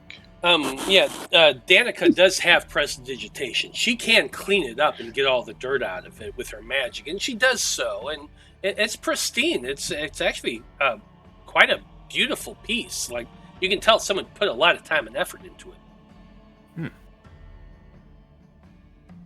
Might How as many well of you hold on to smoke? it. Oh, I mean, I enjoy tobacco. Nice evening pipe from time to time. I don't have any on me. That wasn't allowed. Maybe the Vistani might be able to sell us some pipe tobacco. That'd be interesting. Tobacco. He goes, look at me. Do I not look like the kind of guy that enjoys a sifter of brandy and a pipe at the end of the evening? You absolutely do. Look at these sideburns. Come on. He'll kind of like take, I guess, we could check out later if it's got any other special qualities to it. But yeah, he'll kind of, if nobody cares, he'll take it and kind of stuff in his little pack. Okay. Try and pick up some, pipe tobacco from the Vistani later. Well, since we went over 2 orders of business, I've been using some of the time today to go over the tarot reading. And it was easy enough to gauge kind of what we're looking for. The where was a little more difficult. But I do have a couple of areas that I think we can look at and find these items that it seems like they want us to collect. I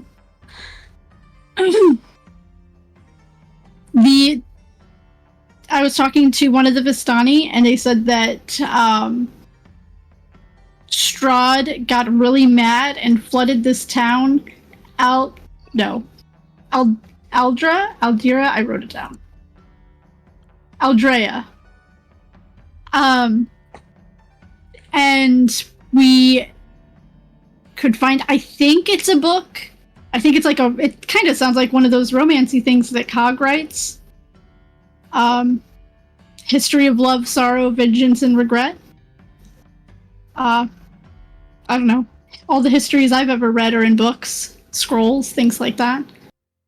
And I pull out the map and I show them where I have Aldrea marked. Would you like me to this is pull a place out we the could map? check out.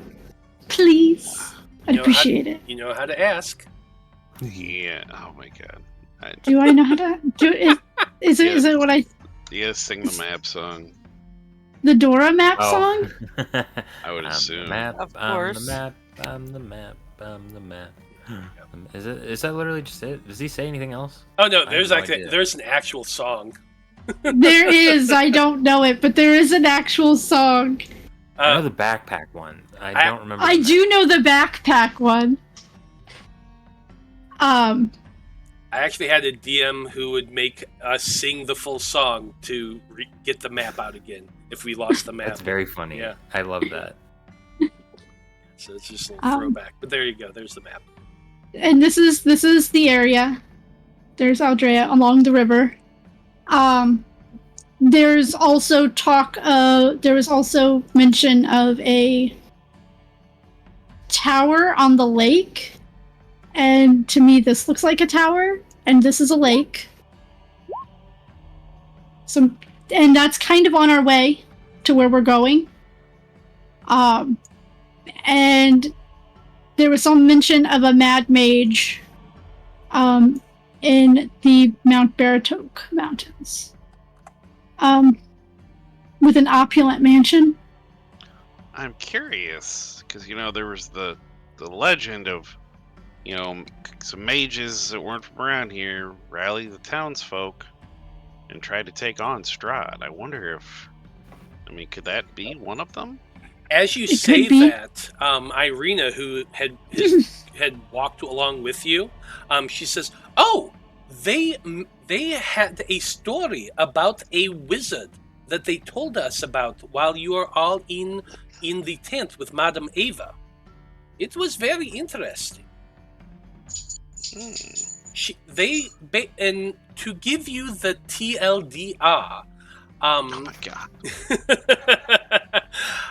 the wizard apparently fought against Strahd. According to the Vistani, the wizard was beaten by Strahd, and Strahd cast him down from the tower at Castle Ravenloft. But the wizard survived his wounds.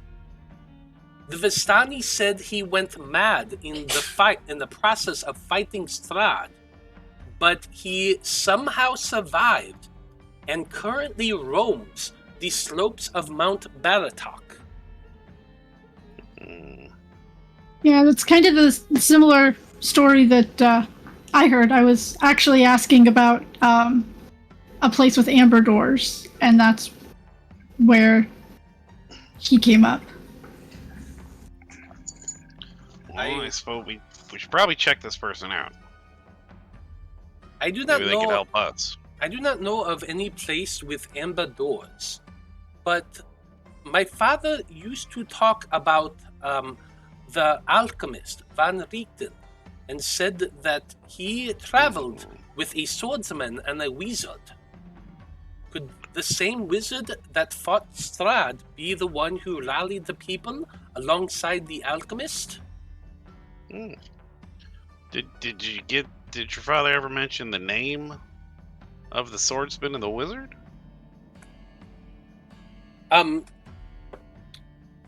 So actually, she kind of like comes up blank on that one. She's like, not that I remember. However,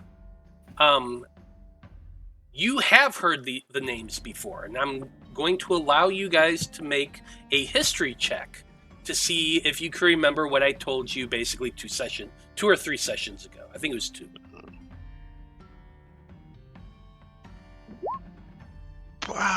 15? And did you know what? If it was 2 sessions ago, that works because I wasn't here. It was either 2 or 3. Yeah, it was. It was 3. It was actually the priest, Brother Danovich, who told you this. Oh, I wasn't here. Yeah. Old Poopfoot himself. Gotcha. So, Cog, with your 15, you would absolutely be able to remember this. The old priest had told you that the names of the trio were Van Richten, Darts, and Robert. Robert. Okay, now I remember you giving us that.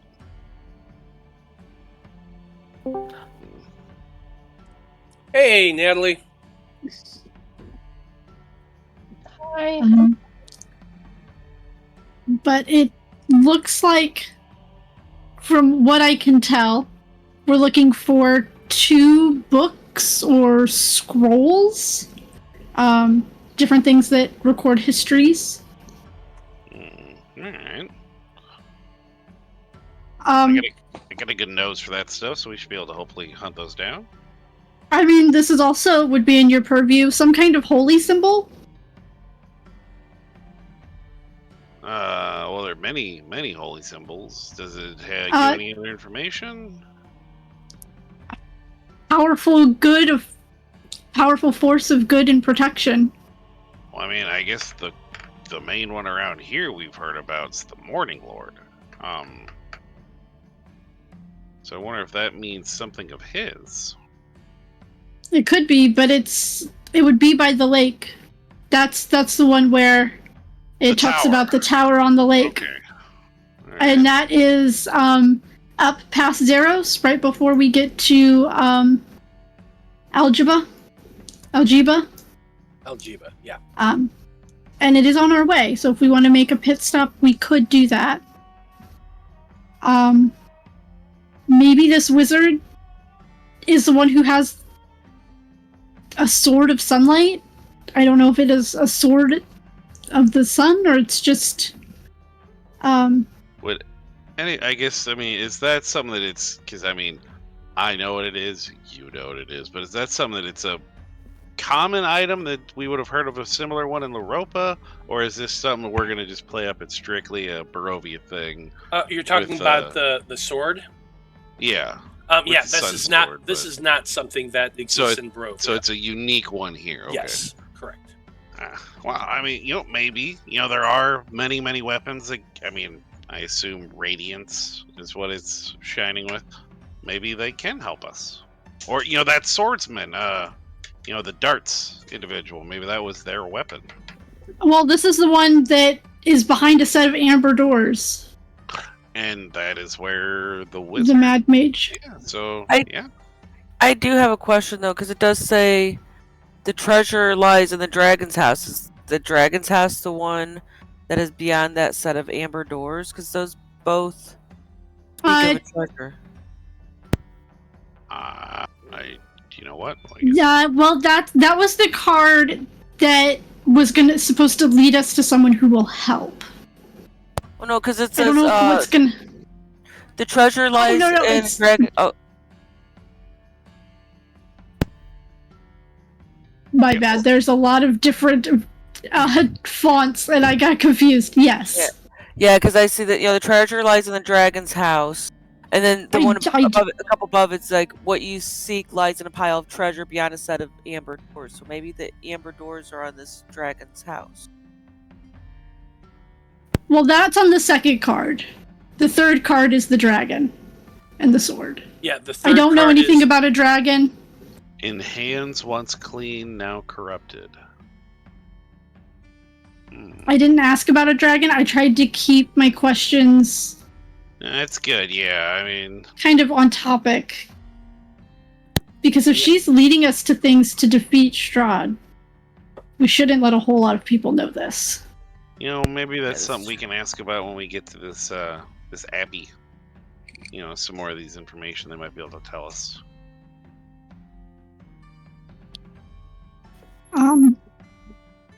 And then there's going to be somebody that'll help us in the snow. I don't know. Maybe it's the same person with the behind the amber doors. Maybe it's that mad mage up in the mountains.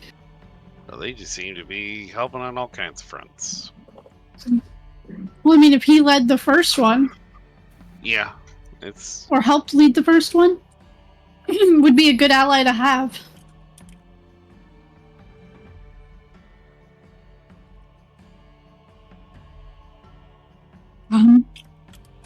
Now, Danika,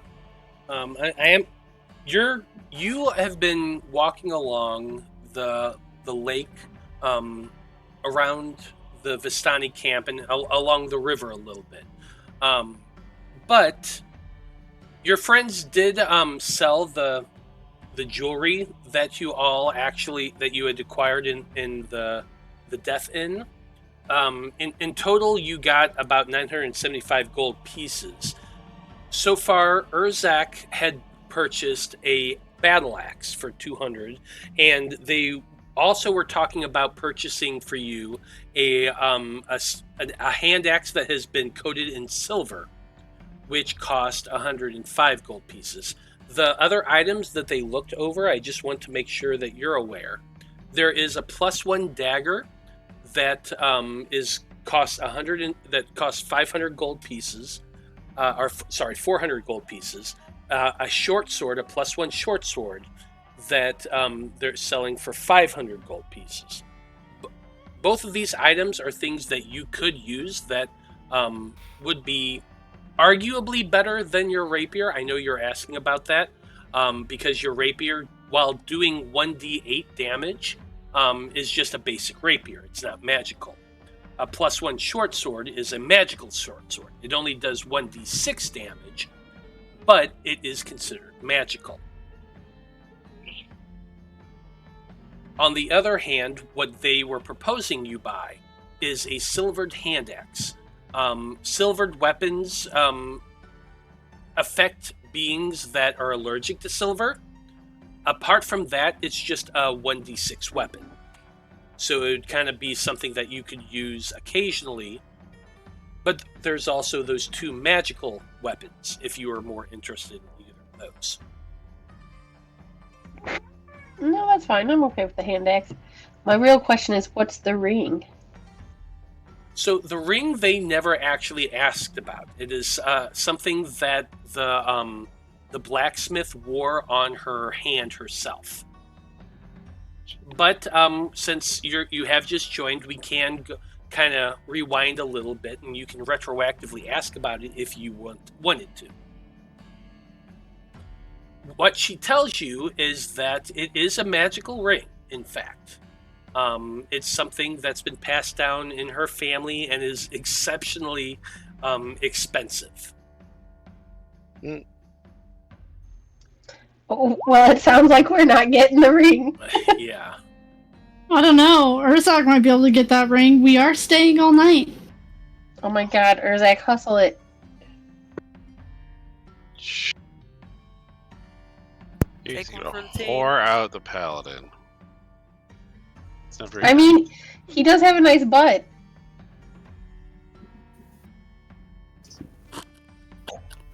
I am glad we can all agree. I'm not saying no. Everyone just kind of pauses as Urzak stands there and looks back and does you know the picture of the baby doing this while the No. puppy is pulling down, like that's just kind of the Copper scene you puppy. see. Yeah. But it's Urzak. Oops.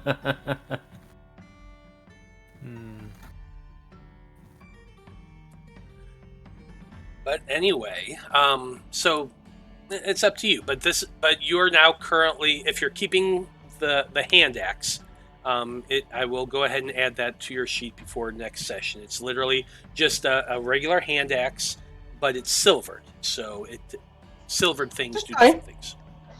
Hand axe with silvered. Yep, just put silvered hand axe on your character sheet, and we can deal with it from there. Okay, are we still going over Chiroka things? Yes, go ahead.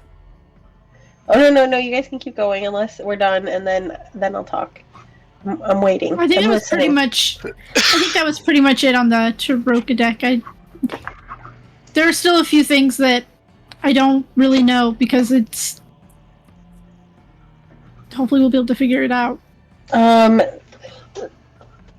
So I don't know, and this is just like my assumption. You know, for the part where it's like the Dark Lord, the King of Spades. And she said he lurks in the depths of darkness and the place which he must return. So the only thing I could think of with that was, you know, he's an undead, so clearly I'm assuming he needs to return to the grave. So I'm assuming maybe if there's a cemetery or something or whatever. Or a tomb, perhaps. Or a tomb. I mean, that might be like a crypt in his home. In Castle Ravenloft. Are there any well-known Barovian tombs or graveyards in the area? Well, specifically one that's in the depths of the darkness. Something very deep, I would think. Well, I mean, there was the graveyard that you defiled by, you know, falling in the outhouse. First of all, I'm sure the outhouse is the least holy place of the graveyard, okay?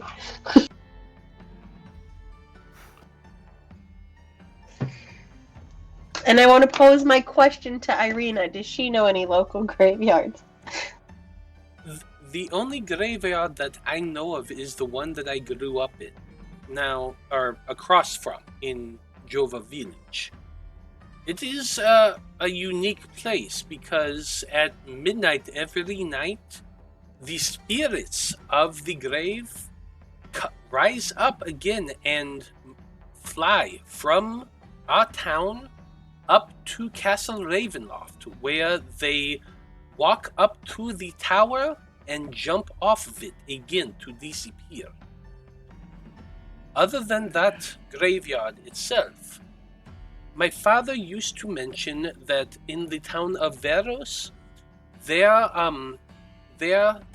church has a graveyard of its own, said to house the remains of some saint. I'm not sure which one.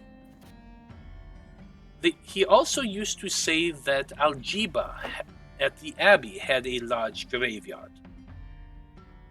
Well, yeah, I could see that. But unfortunately, those are the only three that I know of. Okay, I'll take it.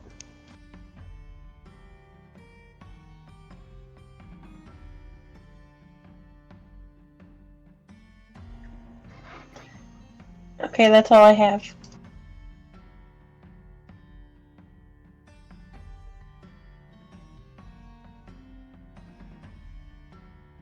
I didn't really have anything else. That's all of the information I was able to gather or willing to divulge to the Vistani.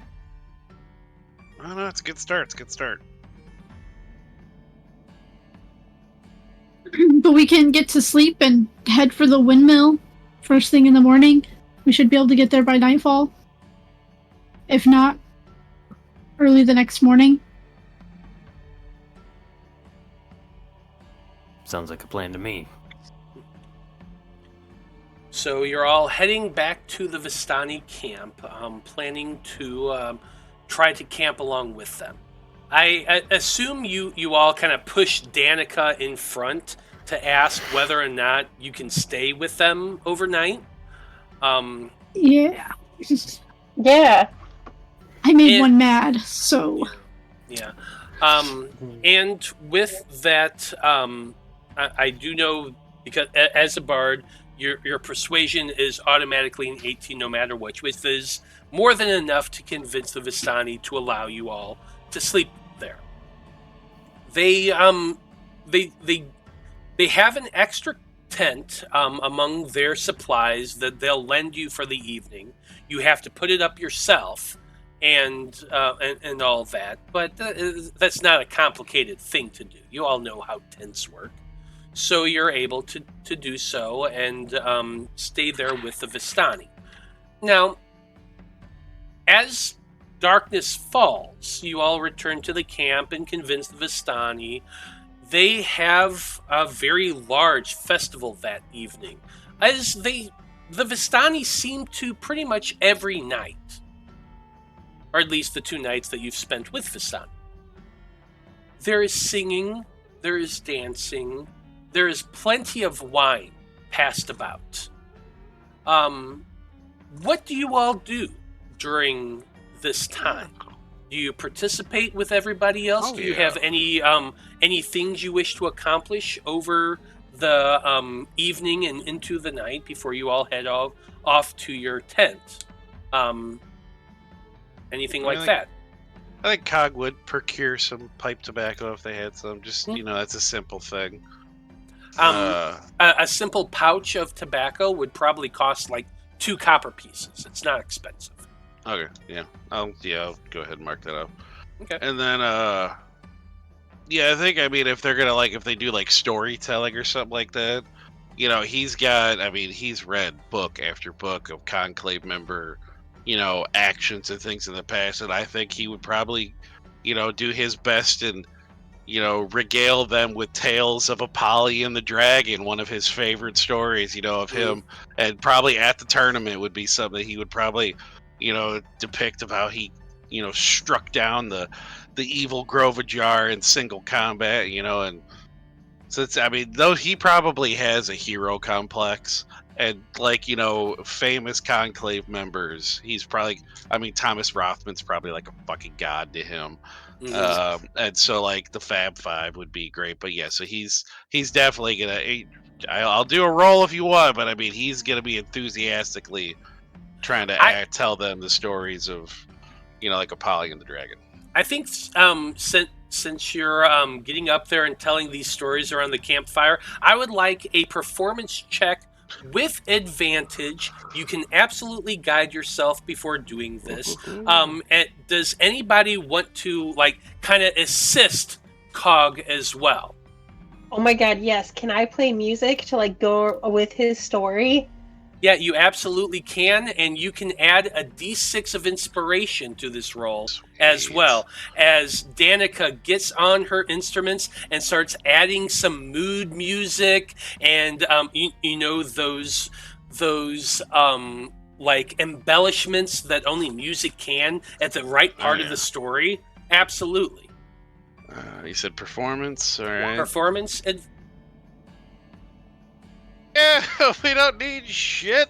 But you know what? He's going to do the D6 just because he wants it to be extra kick-ass. Let's go. It's what? 23, 25 total. 25 total. 26, sorry, 26. Yeah. 26 total. Okay, yeah, even better. You tell an amazing story, Cog. so much so you get up in front of the fire, standing on a stool, just as Danika begins to set the mood with her music. The entire camp crowds around the fire, hushing, listening at this amazing story. You speak of Apollyon the Dragon, a former slave gladiator turned hero, turned freedom fighter for Loropa, who charged into the massive dreaming tree just as it was beginning to grow once again from 15,000 years of slumber. Him and his group rushed to save Loropa from a great tragedy. While the breaking does happen within Loropa, the teams that were sent by the Conclave to save the world managed to keep the world together as a whole and allowed people to survive and flourish. Those of you who've lived more than 20 years are well aware of what the breaking actually is in Loropa, a time when the planet literally cracked like an egg as a gigantic tree sprouted from it like a seed. However, this tree grabbed onto the very foundation of the planet, pulling it together, saving the world. And it is very much attributed to the heroes sent by the Conclave to save Loropa. Cog continues on with his story, telling about how these heroes did these amazing deeds, fought monster upon monster, went back and did all sorts of extraordinary things. Cog, you get a point of inspiration from this amazing telling. That's right. And at your end, as Danika finishes with a flourish, Danika, you can take a point of inspiration as well for assisting in this. And Heck yeah. the entire camp just erupts in applause from this amazing tale you have spun. Wine is shared. Oh, yeah. He's bowing And- as feverishly as he can. I gotta hand it to him. He's pretty good at telling a story when it's not, about us. You know what? Just be glad it wasn't about us. Urzak, at any point do you meet up with Cog and kind of pull him aside since you all decided to stay Yeah. here at the camp? I think it's like a later topic. I think first I'm gonna go see what Sophia is up to. You know what I'm saying? Sophia absolutely is willing if you're willing to come over there and share a glass of wine with her, as well as a few other interesting and quiet moments. We don't have to roleplay that out. That's fine. No, we're not going to. we're not going to. I've told you that Oh, before. no. Cog needs content. Get my whiskey out, get a sip of drunk. Well, Cog, you would see at some point Urzak getting up and moving away from the fire as the blacksmith from the shadows kind of gives him the nod and kind of another nod toward her tent. Ooh. If you want to try to follow, you absolutely can. What you need to make is a stealth check to do so. Urzak, what is your passive perception, Urzak? It is 10. It is 10. This. However, hers is a bit higher than that. What you're going to ask? Would I have taken my armor off to get rid of the disadvantage? I will allow it. Correct. Do you want me to turn you invisible? No, I guess if I'm getting pushed towards this, I'd be like, gotta go get it, So it'd just be, I guess the first one, and he doesn't need the +1. 17 will work. He wouldn't be thinking of guiding himself on this adventure. Well, Shameful adventure. Does 17 work? well, so Urzak's passive is a 10. I was thinking to myself that hers was a little higher and was going to be a 13. However, a 13 is still beaten by your 18 or 17 if you're not using guidance. And so you watch as the two of them slip away, heading back towards that tent. The blacksmith, as they're walking, her hand is definitely cupping that cheek. And the last thing I need you to roll, Urzak, is I need you to roll. You get a performance check here, brother. Actually, no. No. Then I need two. I need two checks. The first one I need is an intimidation check, and then the second one is a performance check. Okay. Suddenly wishing I had done the recap today. Intimidation is a 10. Not my best. Performance. 5. Is that good? Oh no! Golf rules, right? It was the lower roll goes well. Yeah?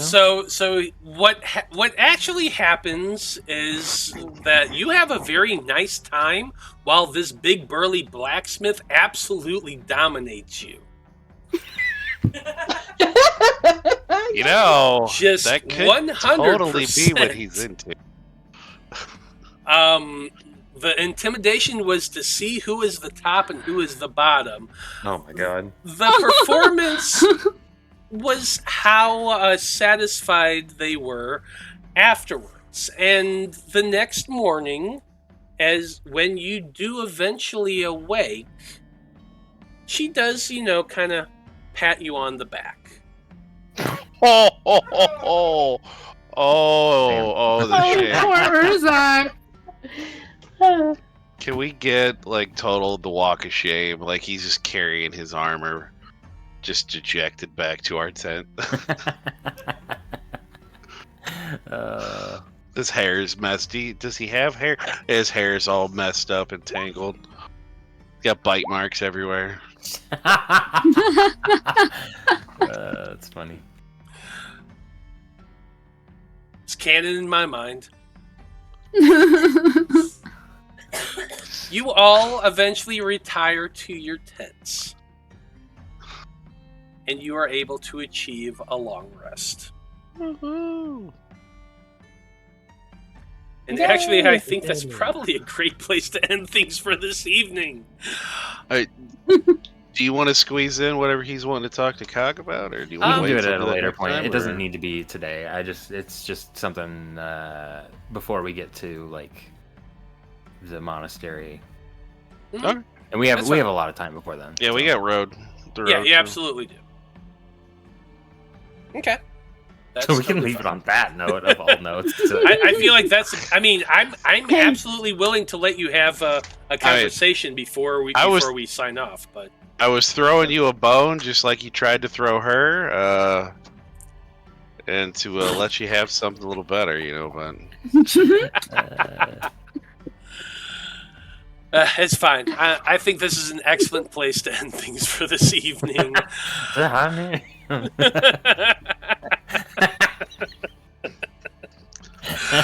Well, thank you everyone who watched this evening. We very much appreciate you tuning in and hanging out to whatever the fuck this is.